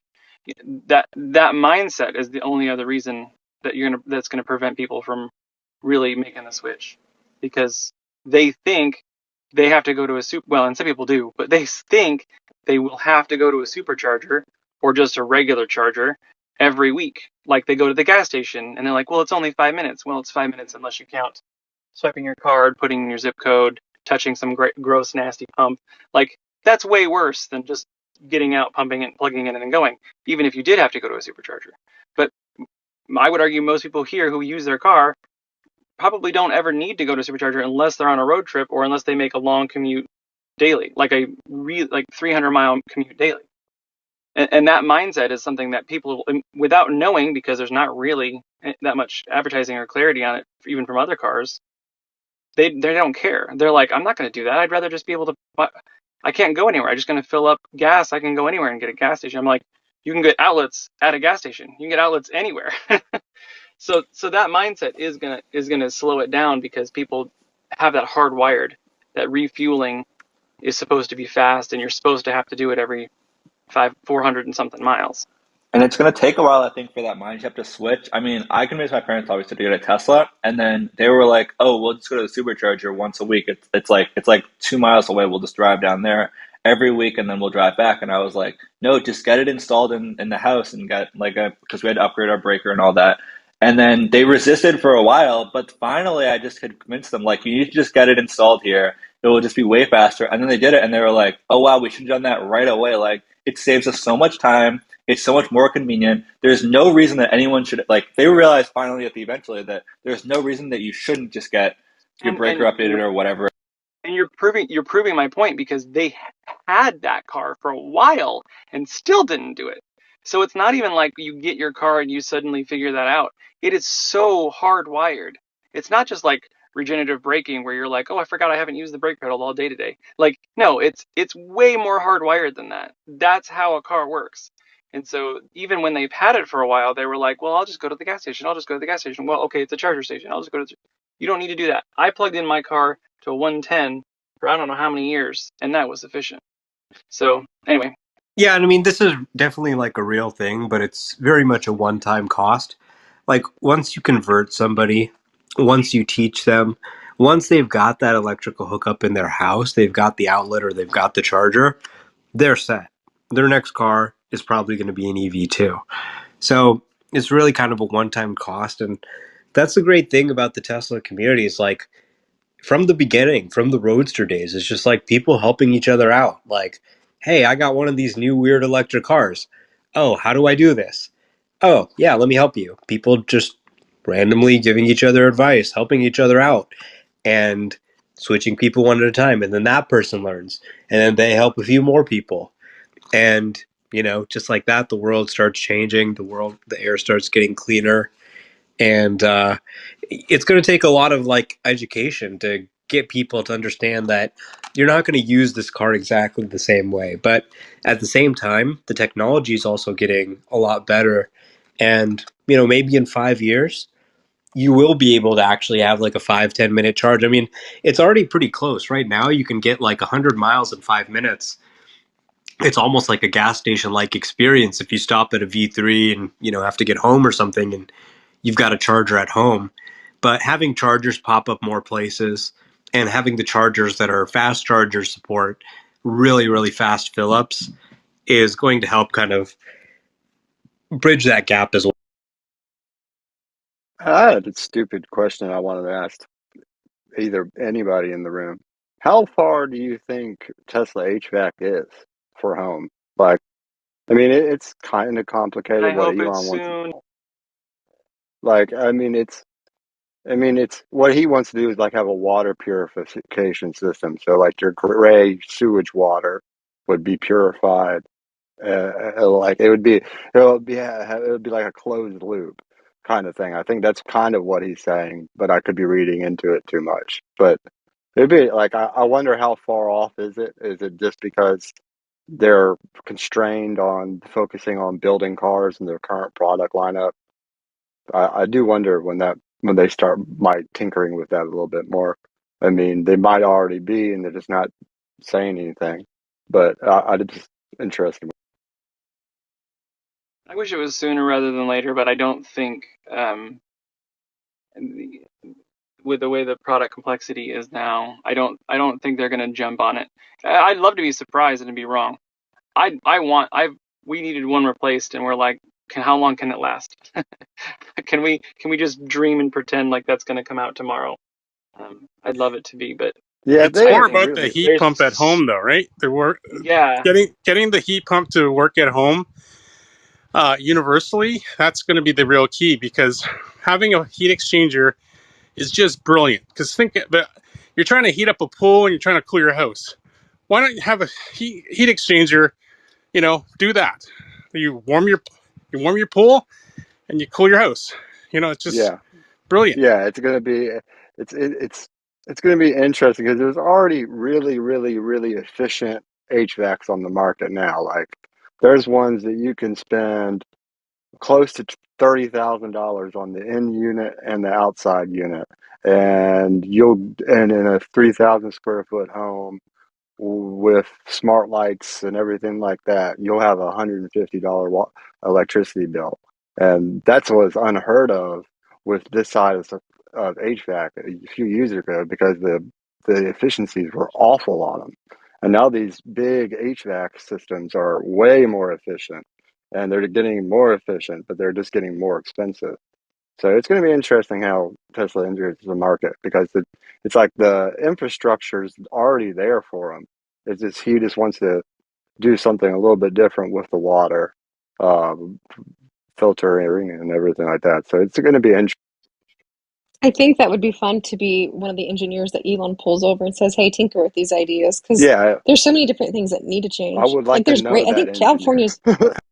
Yeah, I mean, California uses its gray water, and I don't know many state. I don't know if other states are as big on it. Maybe Florida, Texas. I have no Virginia clue. But I does it. mean, things like things like we do silly things, and I mean, I don't know how everyone sees on this, and maybe it wouldn't work. Maybe you'd have to put like a bacteria in it. But I mean, we could use our gray water to flush our toilets. And finally, they're making toilets that are like using way less gallons than they used to use. But there's so much more that could be efficient. And Elon is probably always thinking how to make water and things like that work on Mars. So Yeah, I mean, there's always like water that you use to boil and cook with, and there's this. It would be interesting. It would be an interesting system because it's. I've always thought about it too. Like, it'd be nice to have an HVAC system, a sewer system that converts your not solid sewage, but your liquid sewage into drinkable water, and it's a closed environment loop. It would be awesome. It'd be the perfect home house situation for a germaphobe to someone who's just has horrible allergies. Like, it's going to be, it would be interesting. I mean, something to think about is all of this has to be solved to set up colonies on Mars as well. Like Yep. Caton pointed out, he's probably thinking about this for, Mars. Well, yeah, he has to because that is his end goal. Out of everything is he wants to die on Mars, as I would like to as well, but probably not. Um, but you know, at every point along his journey, he is doing something that is both benefiting this world and the next one. And it's just incredible. You talk about like the technology that we learned going to the moon, and I've heard it brought up several times. I think even one of the princes said something about, stop wasting your time on wanting to go to space. And I was like, there is probably so many synergies and things that would be learned about just thinking about the idea of building a city on Mars that would translate to huge gains here. And And what I y'all think are that talking about is what I agree with that I mean, my 100%. favorite I example is think that GPS, right? Would we be able to do anything that we're doing with autonomy right now nope, if the car didn't know where it was? And nope. how does the car know it is? There's fucking satellites flying around the sky so that we on the ground can triangulate their radio signals and find out our position on the earth. This is like marvelous, incredible technology that's changed our life. And it's really just one of the things. I mean, the health discoveries for keeping humans alive on Mars and so many of these things. I mean, it's going to be great. Besides the whole keeping humanity alive thing, we're really talking about a shift where the size of the economy becomes infinite, right? So, people always said, well, the economy is going to keep growing and growing. Our whole kind of economic system is always about growth. Well, it can't grow forever. There is a finite amount of natural resources, of space on Earth. Well, if we have cities on planets all across the galaxy, this is like super, super long term thing. But if we had, multiple cities, multiple human civilizations on multiple planets, not only does that make humanity stronger, consciousness stronger, um, it also opens the possibility of virtually limitless economic expansion because we know the universe is unlimited. So I definitely think like that is kind of a good way to think about Elon's career. If you think about it like, okay, well, we need to build a city on Mars, and almost everything he's done has related back to that idea that, okay, we're going to build a city on Mars. So if you think about it, there's not going to be any gas stations on Mars. We can't have gasoline. We can't have gas cars. So we need electric cars. So why not get started on making them work well here on Earth? And like the boring tunnels, that would definitely help on Mars. Like you have to build a road network across Mars. Well, the fastest way to do it would probably be tunnels, and then wind and all the crazy stuff happening on the surface doesn't affect it. And Well, in and addition to that, you've got Starlink, getting a broadband network set up across the entire Earth. You've got solar and batteries. Basically, all of these things, even Neuralink, I think would help to keep people from getting bored on the journey. Maybe you could just put them to sleep or something. well, not So, only not only that, Omar, but also going into making the Tesla bot Optimus. How are you going to do this at a cheap price and also get the place set up before humans even get there? Well, you make Optimus and you send a whole bunch of them over to Mars and starts work before anyone sets foot on the planet. yeah, totally. I mean, obviously there's a lot of stuff that has to get Oh, done. We're kind totally. of It's like not several there yet, levels of but product. it's another step along the way. Yeah, yeah, totally. I mean, I think this is the long-term goal, but just coming back to Earth for a second, like even today, Tesla's selling to new home builders for the solar roof. So they're actually, have this really unique product line of solar roof, which I think is really great. Like the idea that all buildings are going to have solar on them, and you're not necessarily going to notice any panels sticking out. It's just going to be the whole roof is a solar panel, and this is, pretty expensive to get right now, but it's obviously the future. And when you look at like what Matthew did, where he bought a house that had the solar roof and the power wall, and he's just buying it at a great price in Austin. Um, this, I think, is the future. So, if Tesla's really going to get into this business line in a serious way, if they want this to be material to their business, well, once it would help to sell them other stuff, sell them the HVAC, sell them the batteries, sell them the solar panels, really kind of everything you need to have a great energy efficient home that's running on clean energy, this could be a great business for Tesla that they're already starting to dip their toes into. So really the kind of permitting and physical touch point with the customers in this kind of home construction business is the bottleneck. Like the part of the reason why it's not such a moneymaker is like all the permits and the installation and everything with all the different kind of homes, it gets complicated. So if once you go into, doing this deal with the customer, you can sell them multiple products. You can sell them a Powerwall. You can sell them retrofit solar or a solar roof. You can sell them home HVAC. Maybe even sell them a Tesla bot to be their maid or something. Then that helps. Hey guys, Yeah, do I a think poll to do a quick poll to refresh, and you'll see my profile photo with the solar roof that Omar was just mentioning. Oh, that looks so Do it. Living the dream, literally. Like once it's like Pokemon. If you collect all the Tesla products, you got the roof, you got the battery, you got the bot. Well, actually, yeah. I mean, I have virtually every Tesla product, got the Cybertruck on order. But you know what I've recently decided to do is I own a rental property business. I've been trying to figure out a new strategy for passive income. Sorry. So I sold my house and I'm buying a mega pack, and I'm just gonna collect income. That's pretty You're interesting. You buying were a so mega excited about pack? the solar roof. You're Yeah. like, I don't even have time to finish my siding. I'm taking a. It's Wait, like what? it's like Hold on. Let's back up for a second here. You're buying a mega pack? so I That's just freaking moved it. awesome. Dude, are you joking? Where are you going to You're put not. it? Wait, he's not joking. Where are you going to put it? Yeah, Like, how does that work? Well, I yeah, bought some like I I'm bought going to some put a land mega pack in my back. bought some land on the outskirts of Austin that was super cheap, and I'm tapping it into the grid. I'm just gonna make some money. Dude. I've actually had the exact same idea. I just haven't had necessarily the capital to do it, but I was like, God damn, if only I had some people to wanted to do something like that. Now, are you Like, going Yeah, to so add so solar? everyone I'm just do me a sorry. favor and just flash your mic if you just believe that bullshit story.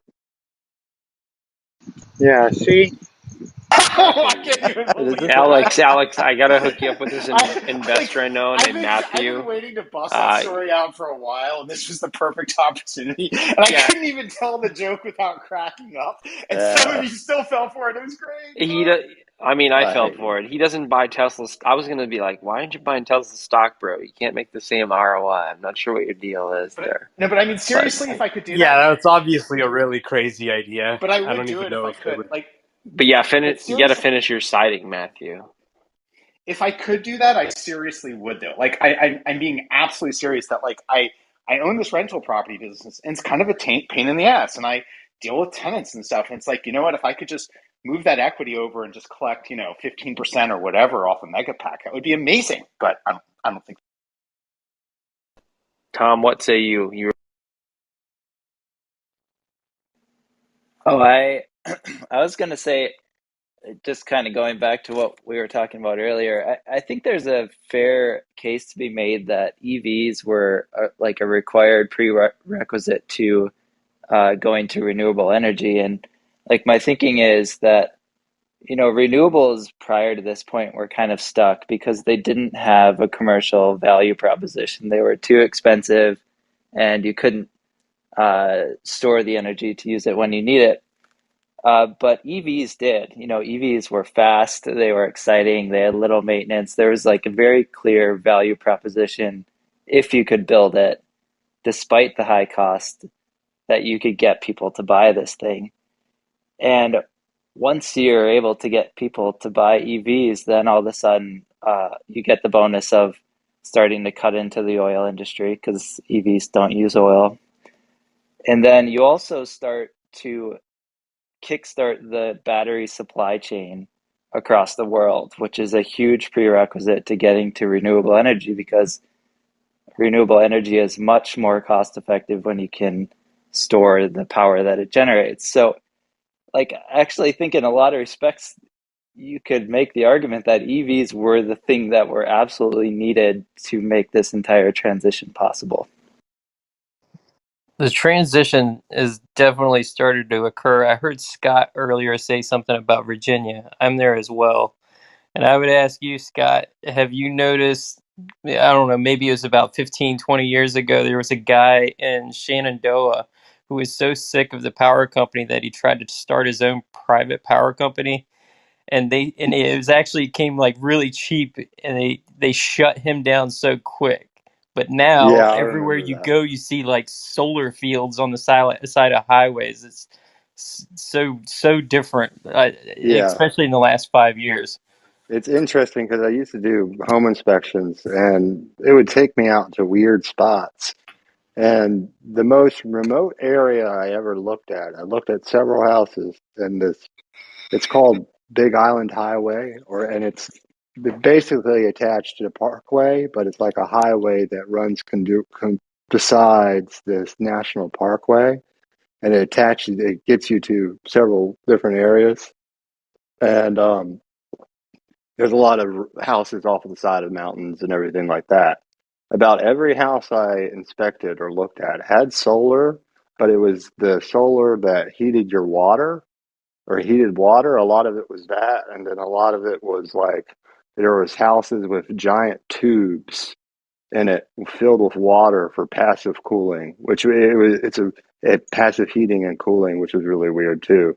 It's like if you look at the Apple complex, how it's built with like a passive cooling system, which is it's a pretty interesting system in itself. It like has vents that duct the natural air through the building, and the natural wind that blows around the building pushes the heat or cold throughout the building. It's really interesting. But yeah, the majority of the solar I saw was mainly for water, and it was always really interesting. I was like, that's not what I would use it for. I would use it for energy. This is Kids Gastro Doc, and I would just like to say that Matthew, I almost ordered a mega pack. In following suit with the fact that you made me order a Tesla, so I think it's really fucked up that you would bring something up like that. And I just want to say that peer pressure is real, and also that's it. And that's you've lost credibility, man. Should I return my Y? It's never coming. Well, you do know that they've raised prices on the Y at I least feel once, if not solid about twice, my since we Y ordered. So purchase, but I'm not gonna lie. I was like, do I need a mega pack? Do I need to move next door to Matthew? Fuck do I do now? Shit, my heating bill's high too.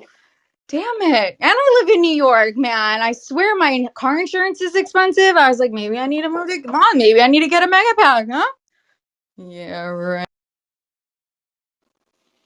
that's cute. I'm glad I have such a It was hypnotic funny. effect on you.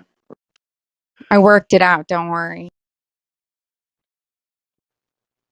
Hey, I missed the first half hour of this room. Did we talk about Lucid earnings? No, what were they? I didn't actually hear. What earnings? Well, Yeah. the first 9 months of the year they lost $1.5 billion. Really? Um, They Wow, made they made and that's a 1.5 lot. billion in revenue. no, they lost 1.5 billion. Oh, And in the Those pretty third videos quarter, didn't help. they made $248 million in wait, they lost revenue, but 1.5 most of billion in one quarter. in the first 9 months. Guys, what you're Oh, really missing, Gary, what you okay, really that's missed, I want to tell you, Gary, really quickly. It's Kids Gastrodoc. I want to tell you what you actually missed. And that was my proposition for a business that I call Space Mess, where I'm going to develop a rocket that takes it's a commercial rocket, right? Takes people to Mars and to wherever. And it's called Lagan. Haven't made it yet, haven't produced any product, but I do plan to IPO it at about 100 billion valuation. And I really do expect everyone to buy in. So there's that. And you missed. Because We apparently should you need a do product for evaluation. know how they do fake research papers. I mean, you probably end up in like the securities court or something for it, but like a Did fake. you lose more or less than 1.5 Right, billion in the less. So first I feel like 9 months of already the I'm year? at an advantage Mm, here. okay, okay. Wait, did you find a quarter in somebody's esophagus last I week? did. I fetched it Not just out. I worked that out too. Okay. So I'm doing a lot. All right. Wow. So, okay, Lucid lost 1.5 billion dollars in the first 9 months of the year. What was their revenue in that time? okay. So what I could only gather from what I read was in the third quarter, they made $248 million in revenue, but most of that was Formula E revenue. Fake revenue. That's like selling Trevor Milton solar panels. That's not going to be a Yeah. Hold material. on, what is Formula E? Is that the Yeah, racing? Yeah, the it's like racing. Formula They One, they but Well, all provide. the that's cars are electric. well, that's where that tech is. That tech that they do use there is pretty interesting, but it can't be that a lot of money because I mean, how many of those cars do they wreck, and how many times does somebody build a new one? Not that much, unless they're using No, the it was branding. 700,000 in revenue in the first 9 months, 1.5 net loss in 2021, and then Ugh. minus 1.04 billion in free cash flow. Ugh. Well, there are 17,000 reservations of the vehicles that don't exist yet, so that's good. I And can't that's wait to about hear it. Rivian. So Rivian. who wants to Ugh. invest in my company? Sign Wait, me up. I'm ready. how do you make money off of the You Formula know, E? Matthew's good for one. Well, I think that those kinds of numbers are kind of to be expected. It sounds like their cash burn levels are about in line with Rivian. I think Rivian burned 1 billion in the first 6 months of the year. So they're both burning around $2 billion a year, which, if you look at how much they raised at that kind of burn rate, they could last for a few years. But obviously, we expect that to accelerate as they build up production and they ramp into volume production. They're both at pretty low production levels right now. So, um, what do you expect? Yeah, you're going to lose billions of dollars when you're producing cars before you have a lot of customers. For Lucid, I think it's a little bit more concerning than Rivian because Rivian actually has more of a mass market product that if they did scale to volume production, they could potentially sell more. Lucid right now is like at $167,000 price point. So imagine you're selling cars for $167,000 and you're still losing billions of dollars. And that's because when you have a low volume product, it's just insanely expensive because all the fixed costs to build the factory are distributed among a pretty small number of units. So both of these companies have a huge uphill battle. I mean, we're really kind of in the hype part right now. Every car has this. Oh my God, with the Volkswagen ID3, this is going to be huge. It's so cheap. Oh my God, the Polestar 2, this is going to be huge. Finally, the performance electric car that's kind of like a Model 3 or a Model Y. And oh my God, the Mercedes EQS, the e-tron, all of these cars had these, hyped things where everyone was so excited about them. And, these cars are better than any of those for sure. But then reality hits. And reality is not pretty. It's very hard. It's very hard to get batteries. It's very hard. It's very hard to make any car right now. You know, so yikes! These companies are going to be burning billions of cash. Can they actually start delivering thousands of cars a quarter? It's going to be a tough battle. We're going to be hearing a lot about how tough it is, and some of these first customers are going to get it. They're going to say, "Oh my God, I love it. There's just this one problem." Because problems do emerge when you've never delivered cars to customers before. And then I think in Lucid's case, there's a little bit of the extra risk that they're owned by Saudi Arabia's fund, their sovereign wealth fund, and they have 63% of the shares. So you have no votes, right? Okay, let's vote on whether Peter Rawlinson stays as CEO, for example. Well, you have no vote, you have no say. Everything is just controlled by Saudi Arabia. So, do I think Saudi Arabia, with sole control over the company, is going to lead this company in a direction that, uh, like, replaces gas cars and kills the oil industry? Somehow, I doubt it. Okay, Saudi Arabia is not going to let this company, kill them. And I think that to a large extent is why they're really focused on like the high end luxury sedan market, because that's what Saudi Arabia would like. They would like electric cars to just kind of stay in the Model S kind of high-end luxury car segment. But really where all the action is, it's all the people in this room who got a Model 3, who got a Model Y like me. I mean, I got a Model 3. Um, and couldn't have afforded a Model S, and actually still can't afford a Model S. I kind of want one now, but it's the mass market. It's the $25,000 car. And we've kind of strayed away from that this year with cars just getting so much more expensive. But that's ultimately what the goal is. And it's like, who's going to sell the electric car to the masses? Who's going to have that really low cost car that people are going to pick up and it's going to be their first introduction to an electric car? And not only that, they're going to love it. They're going to say, oh my God, this is so much better than my old car in every way. I'm staying on this train. Um, and that's really where I think the action is. Can Rivian and Lucid do it?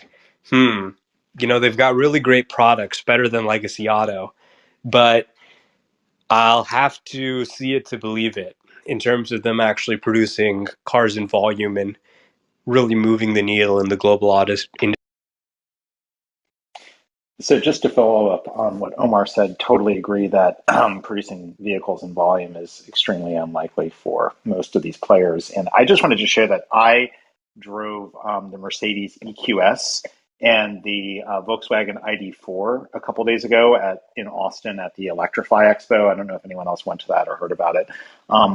Up until this weekend, the only non-Tesla EV I'd ever driven was a Nissan Leaf, which was such a pathetic joke. It's like when I drove that, it was like, oh my God, this is just a pile of garbage. And obviously the Tesla Compact's going to just kill this thing dead. It's just a question of when, because that's obviously the price segment, a compact in the $25,000 range, the Leaf will just be wiped out. But, there's this element of like, I don't really know what I don't know. Like, what's it like to drive a Mercedes EQS? What's it like to drive a Volkswagen ID4?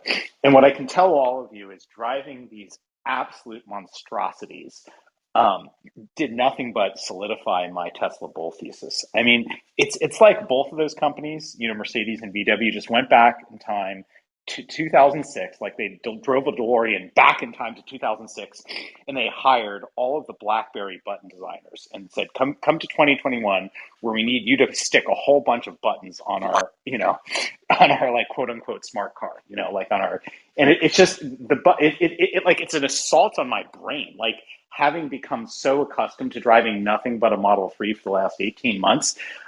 It's like I'm incurring brain damage when I look at the interior because there's so many just confusing, plastic pieces of interface, and I just couldn't wait to get out of them. And they I don't know. I mean, I think there's some grandpas somewhere who will be like, oh, there's this Mercedes. It has like a slightly nicer material or something. But, when you combine it with the lack of supercharger network, terrible touchscreen interfaces, not even a prayer of FSD software. I mean, these guys just don't stand a chance. They're all going to die.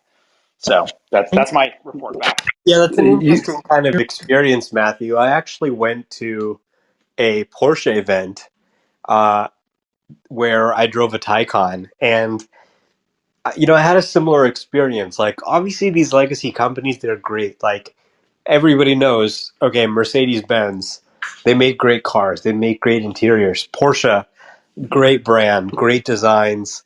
Uh, they make nice cars, like nicer than a Toyota for sure. But I get in this Taycan, and first of all, it's like pretending to be a gas car, right? So they've got like all this fake noise when I hit the accelerator, and the regen is kind of, you can tell it's very much geared to Porsche gas drivers, and they want to kind of try and make it feel like a familiar Porsche in many ways. And then you look at like the navigation system or the little screen that's there. And first of all, it's like this tiny screen. You're not going to watch Netflix or anything like that. And the software is just laggy and shitty and just a complete joke. And I'm like, oh my God, like, I couldn't use this software every day. Like, forget about not having, autopilot and FSD and all that stuff. Like, this interesting study came out. People turn off these other autopilot competing systems on curved roads. So, it's just funny how they're so behind. Like, this is one of the top car companies in the world, like Porsche, right? And yet, at the same time, they can't do what Tesla has done with the software, right? And people will say, oh, well, Tesla isn't real luxury like these German cars. And look at Lucid. They have the little thing that the BMW has, the little sunscreen black thing that comes up. And, maybe some people really care about that. For me, I'm like, the Tesla's pretty nice, right? Maybe it doesn't have the same kind of thing as like traditional cars that you think of in terms of these like really ornate interiors, but it has really, really, really incredible software. The Porsche Taycan made a appearance in that new movie with The Rock, Red Notice. Like they made a really big deal out of him getting in the car and them going across the front of it and back, doing this flip around, and it's like getting ready to get into a high speed chase. And I look at my wife and I'm like, oh, I see. So they're trying to push the Taycan, and like literally as soon as he takes off, he slams into a truck. And I was like, what? I was like, that wouldn't have happened if he had the safety features Oh of yeah, a I saw that. Tesla. And in real life, he got stuck in the vehicle, right? No, really? No, they were putting there was Yeah, ice out on yeah. it. Yeah, he was too big to fit. They probably CGI'd him into the car or something like that. He was too big. Yeah, so I actually have a story slightly like that. I literally hit my head getting into the Mercedes EQS. It was one of the most ridiculous moments of my entire life. I'm like, okay, I'm getting into this $120,000 Mercedes EV, and I wasn't like kind of looking where I was going. I was just sort of getting into it the way I would get into my Model 3, and I freaking slammed my head against the the top area, and I looked up and I was like, wait, what's going on here? And it's just it wasn't designed right. Like there's something going on where there isn't enough headroom in this Mercedes. How could this be? How is that even possible? But it was true.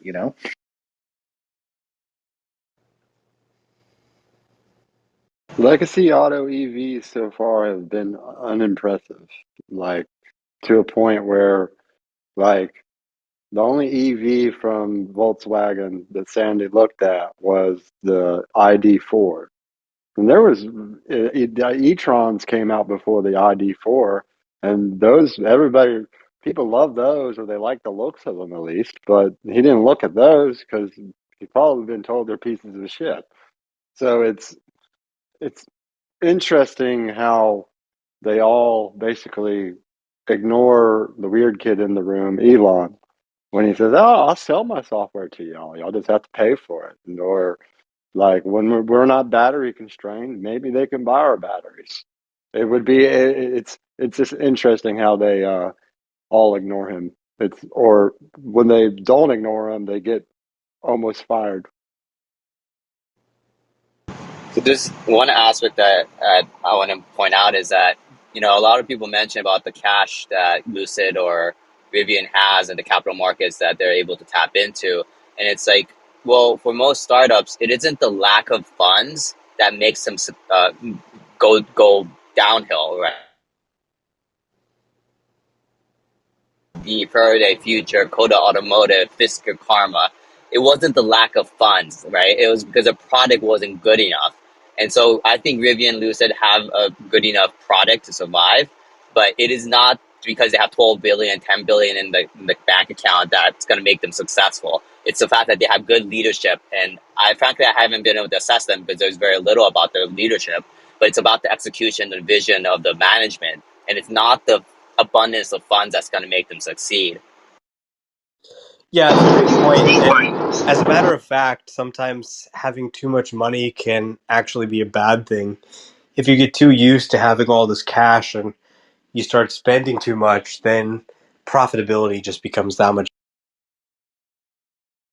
Like if you saw Who Killed the or Revenge of the Electric Car, or which one of the other, the electric car documentary, like when they were pumping out the Model S for the show, they had all kinds of problems of bootstrapping everything. Tesla was like trying to survive mode, trying to do everything with the little money they had to do maximum amount. Like I don't sense that kind of urgency with the current markets and the.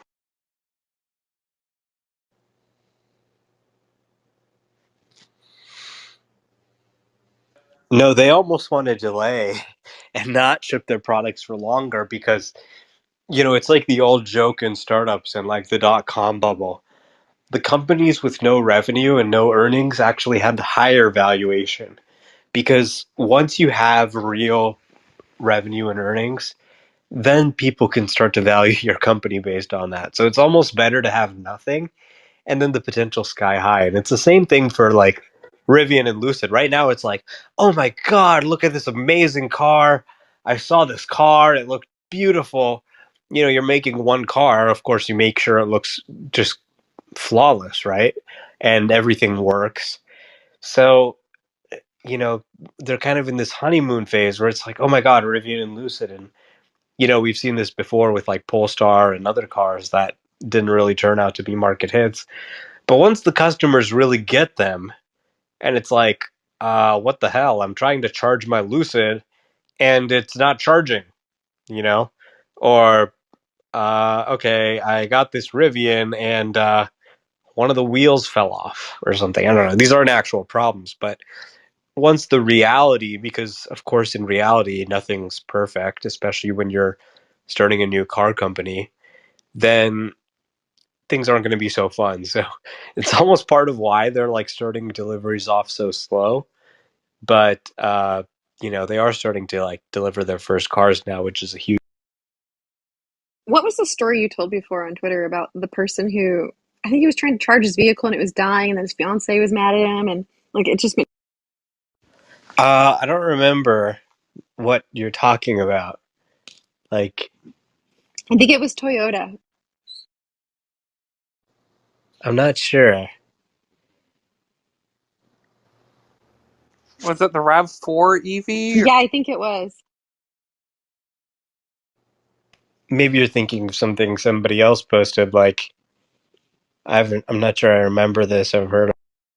I'll find it. It was on the third row postings. Oh, okay. This was. Are you thinking? Oh, you're thinking of the Mirai, I think. Yeah. Yeah. Well, yeah, the Mirai was a hydrogen car. That was a little bit different. Yeah, people couldn't get their hydrogen. So, yeah, it might sound great on paper. Then you actually go try and find your local hydrogen station, and you're like, shit, there's only one hydrogen station. I can't go anywhere. And then you're like, okay, this is kind Doesn't it cost? of. Oh, yeah. It's like having a $16 a gallon of gas. So what they'll typically do is because it's so expensive, they'll say, hey, you buy a Mirai, we'll give you, you know, a year of free hydrogen or something like that. Maybe even like 3 years of free hydrogen. But yeah, it's insanely expensive. And not only is it $16 a gallon, it's made of fossil fuels. So, they have methane, which is often called natural gas, and they do natural gas steam reformation of the fossil fuels. The whole process releases emissions, and that's how they make hydrogen. So that's why the oil industry loves hydrogen and is trying to push it so much, because everyone's like, okay, we need to move to zero emissions technology.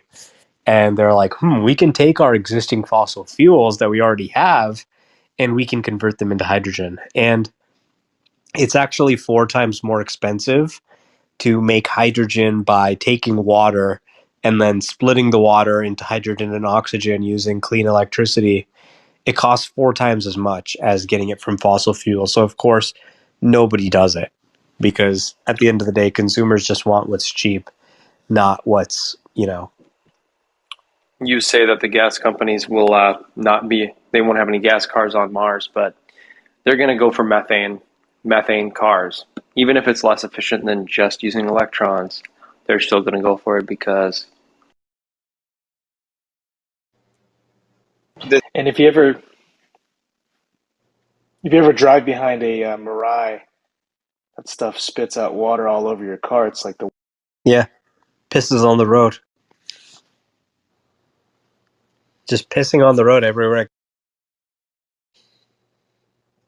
there's something inherently wrong when the manufacturer has to pay the customer to the fuel to use the vehicle, whereas Tesla, we're paying to be beta testers and help.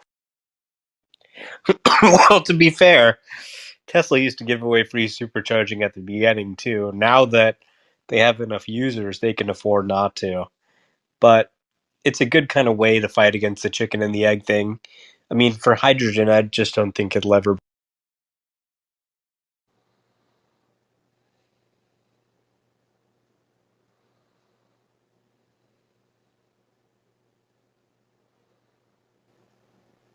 I wonder if they'll ever bring back free supercharging to like certain vehicles. I know that's a stupid question, but I actually have free supercharging until Christmas. I got yeah. my car on December 26th, so the party's That is over. so. I've been That's supercharging so a lot.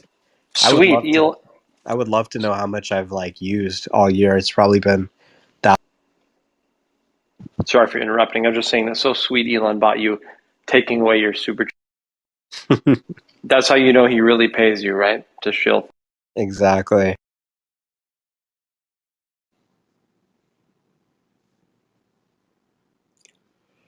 I have free stupid charging for the life from my Model 3.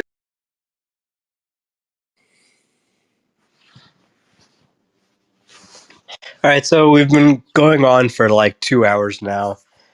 We're gonna end this just because we're gonna post the recording, so we want to keep it at a relatively reasonable length. So all the people who are on stage, if we want to go around and you can say your last comments before we close the room off. Kristen, you want to start? Last thoughts on Tesla, everything that's going on this week, all the other stuff happening in the EV world, Elon selling his shares, taxes on billionaires, everything going on. What's the message you want to leave? Hodl.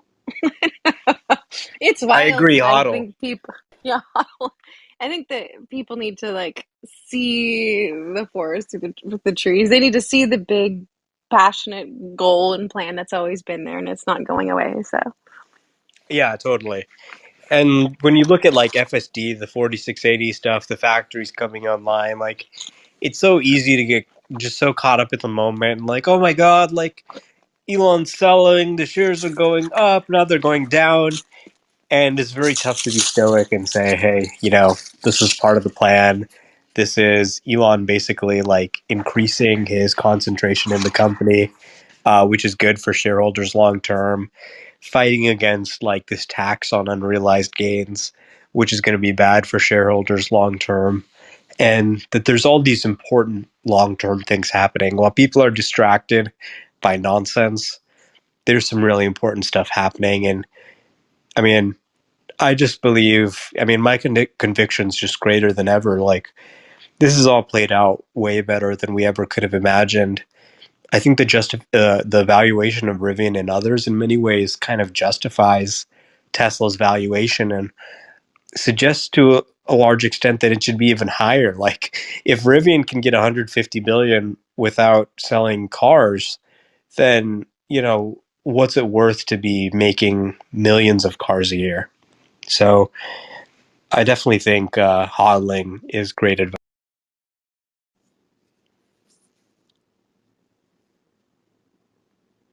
Lisa, what's your take?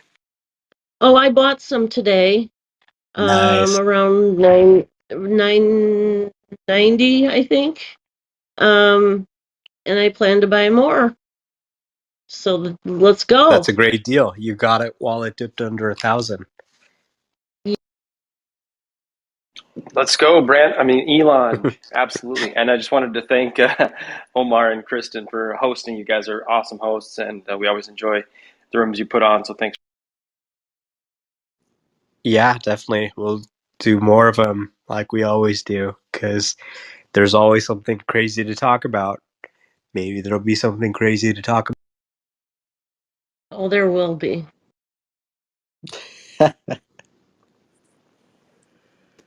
I'm actually really appreciative Elon's selling and dumping all his shares. I bought my 6-year-old daughter her first Tesla share this past week. So, if it's a transfer of wealth from Elon to us common folk, I think it's cool. You know, every week it's a new story. Every week it's a new drama. Many of us have been riding this roller coaster for years now. So I just laugh at all this drama and all this like vitriol against like billionaires and Bernie and all this stuff. It's just funny drama because it'll expire, especially on Twitter, and like as soon as the next story comes along. So I mean, who knows? Like some some Cybertruck leak or some semi is going to drive from Giga Nevada to Fremont and it's going to be the Pepsi truck. It's like everyone's going to run. It's like that meme with the guy looking at the other girlfriend. It's like that's Tesla Twitter like every week. So it's just every new drama, but all of us have long term views. So I think it's just funny. It's just funny stuff. So it's good. Yeah, definitely. I mean, people have such short memories. They move on to the next story so quickly. And yeah, it's also just really great to like get shares for your kids or someone young. I mean, I think it's a great way to like just teach kids about stocks and investing, which is such a great life lesson because you can make more money investing your capital than you can ever make actually going out and working. So it's really important. And like, I mean, I remember when my, sister was younger, like, maybe she was in middle school or something, like, she bought some Apple shares and I was like doing a little bit of investing in as a kid. I think my parents, put some like birthday money, just like $1,000 or something like that in a brokerage account. And they said, okay, we're going to have you buy some stocks, whichever ones you like, Apple or whatever. And yeah, I think it's really cool for kids to be able to see that and like watch the stocks grow and learn about the companies and all that. So definitely like something that's cool. Yeah, one real last quick thing. At dinner, my daughter found some like dollar bill like in some like birthday gift or something. She like ran up to me. She's like, "Dad, like I want to buy some more stock." And she like gave me the dollar. I was like, "All right, we'll buy some fractionals, I guess." But she's like, "Oh, I want to buy some Tesla." I'm like, "Yes, girl, we will bet you some Tesla, even if it's $1 One fractional." one But she's like, "Oh, I thousandth also of a want some." share. But she's also really bullish on Disney, and I'm like, That's so cute. I mean, I think she knows what honey, she's there's talking like about. Disney's hyper a growth. powerhouse. There's hyper growth. Disney is, but I mean, does it have 10, 20x, 30x potential? Like, I'm like, I'll guess I'll teach you that later. But When I see the okay. palm trees they're planting down in Starbase, I think that Tesla is the next Disney. I think they're getting ready for, except for their rides are real.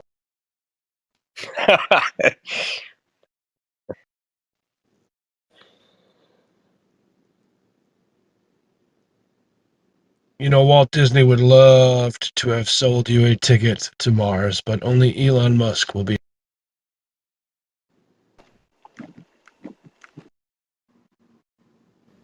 Well, Werner von Braun did a partner with Disney for Tomorrowland.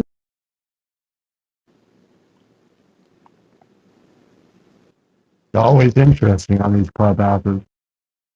And I came in. It's always interesting. Yeah, I would say that it's pretty unreal that, it wasn't that long ago that Tesla was potentially going to go bankrupt, and then here we are today talking about a new EV maker IPO, all the legacy automakers and the EV offerings they're trying to come out with, and just generally the future of it. So it's just pretty incredible point in history we're at. Yeah, as soon as Legacy Auto catches up and delivers a nice product, it's going to be interesting what GM does after the Bolt update and the new batteries come out for them. Because they had a Silverado they were going to unveil, and now they have the Hummer that's almost close to delivery. So it's going to be interesting. I think the one thing that I see the most of, and I think a lot of people would tend to agree with this, is that Tesla and Elon Musk has given a lot of people hope for a better future where I don't think there's really been many companies that have even been able to tap into that. I think Apple was maybe one of them, but I don't think anything at this scale has ever brought this much hope to a lot of people. And for that, I'm actually really thankful to Elon. Yep, very, very true. I'm just excited to add more shares in the next 5-10 days whenever this kind of, interesting twist concludes. I think it'll be a great long term investment, holding till 2025 at least, probably to 2030.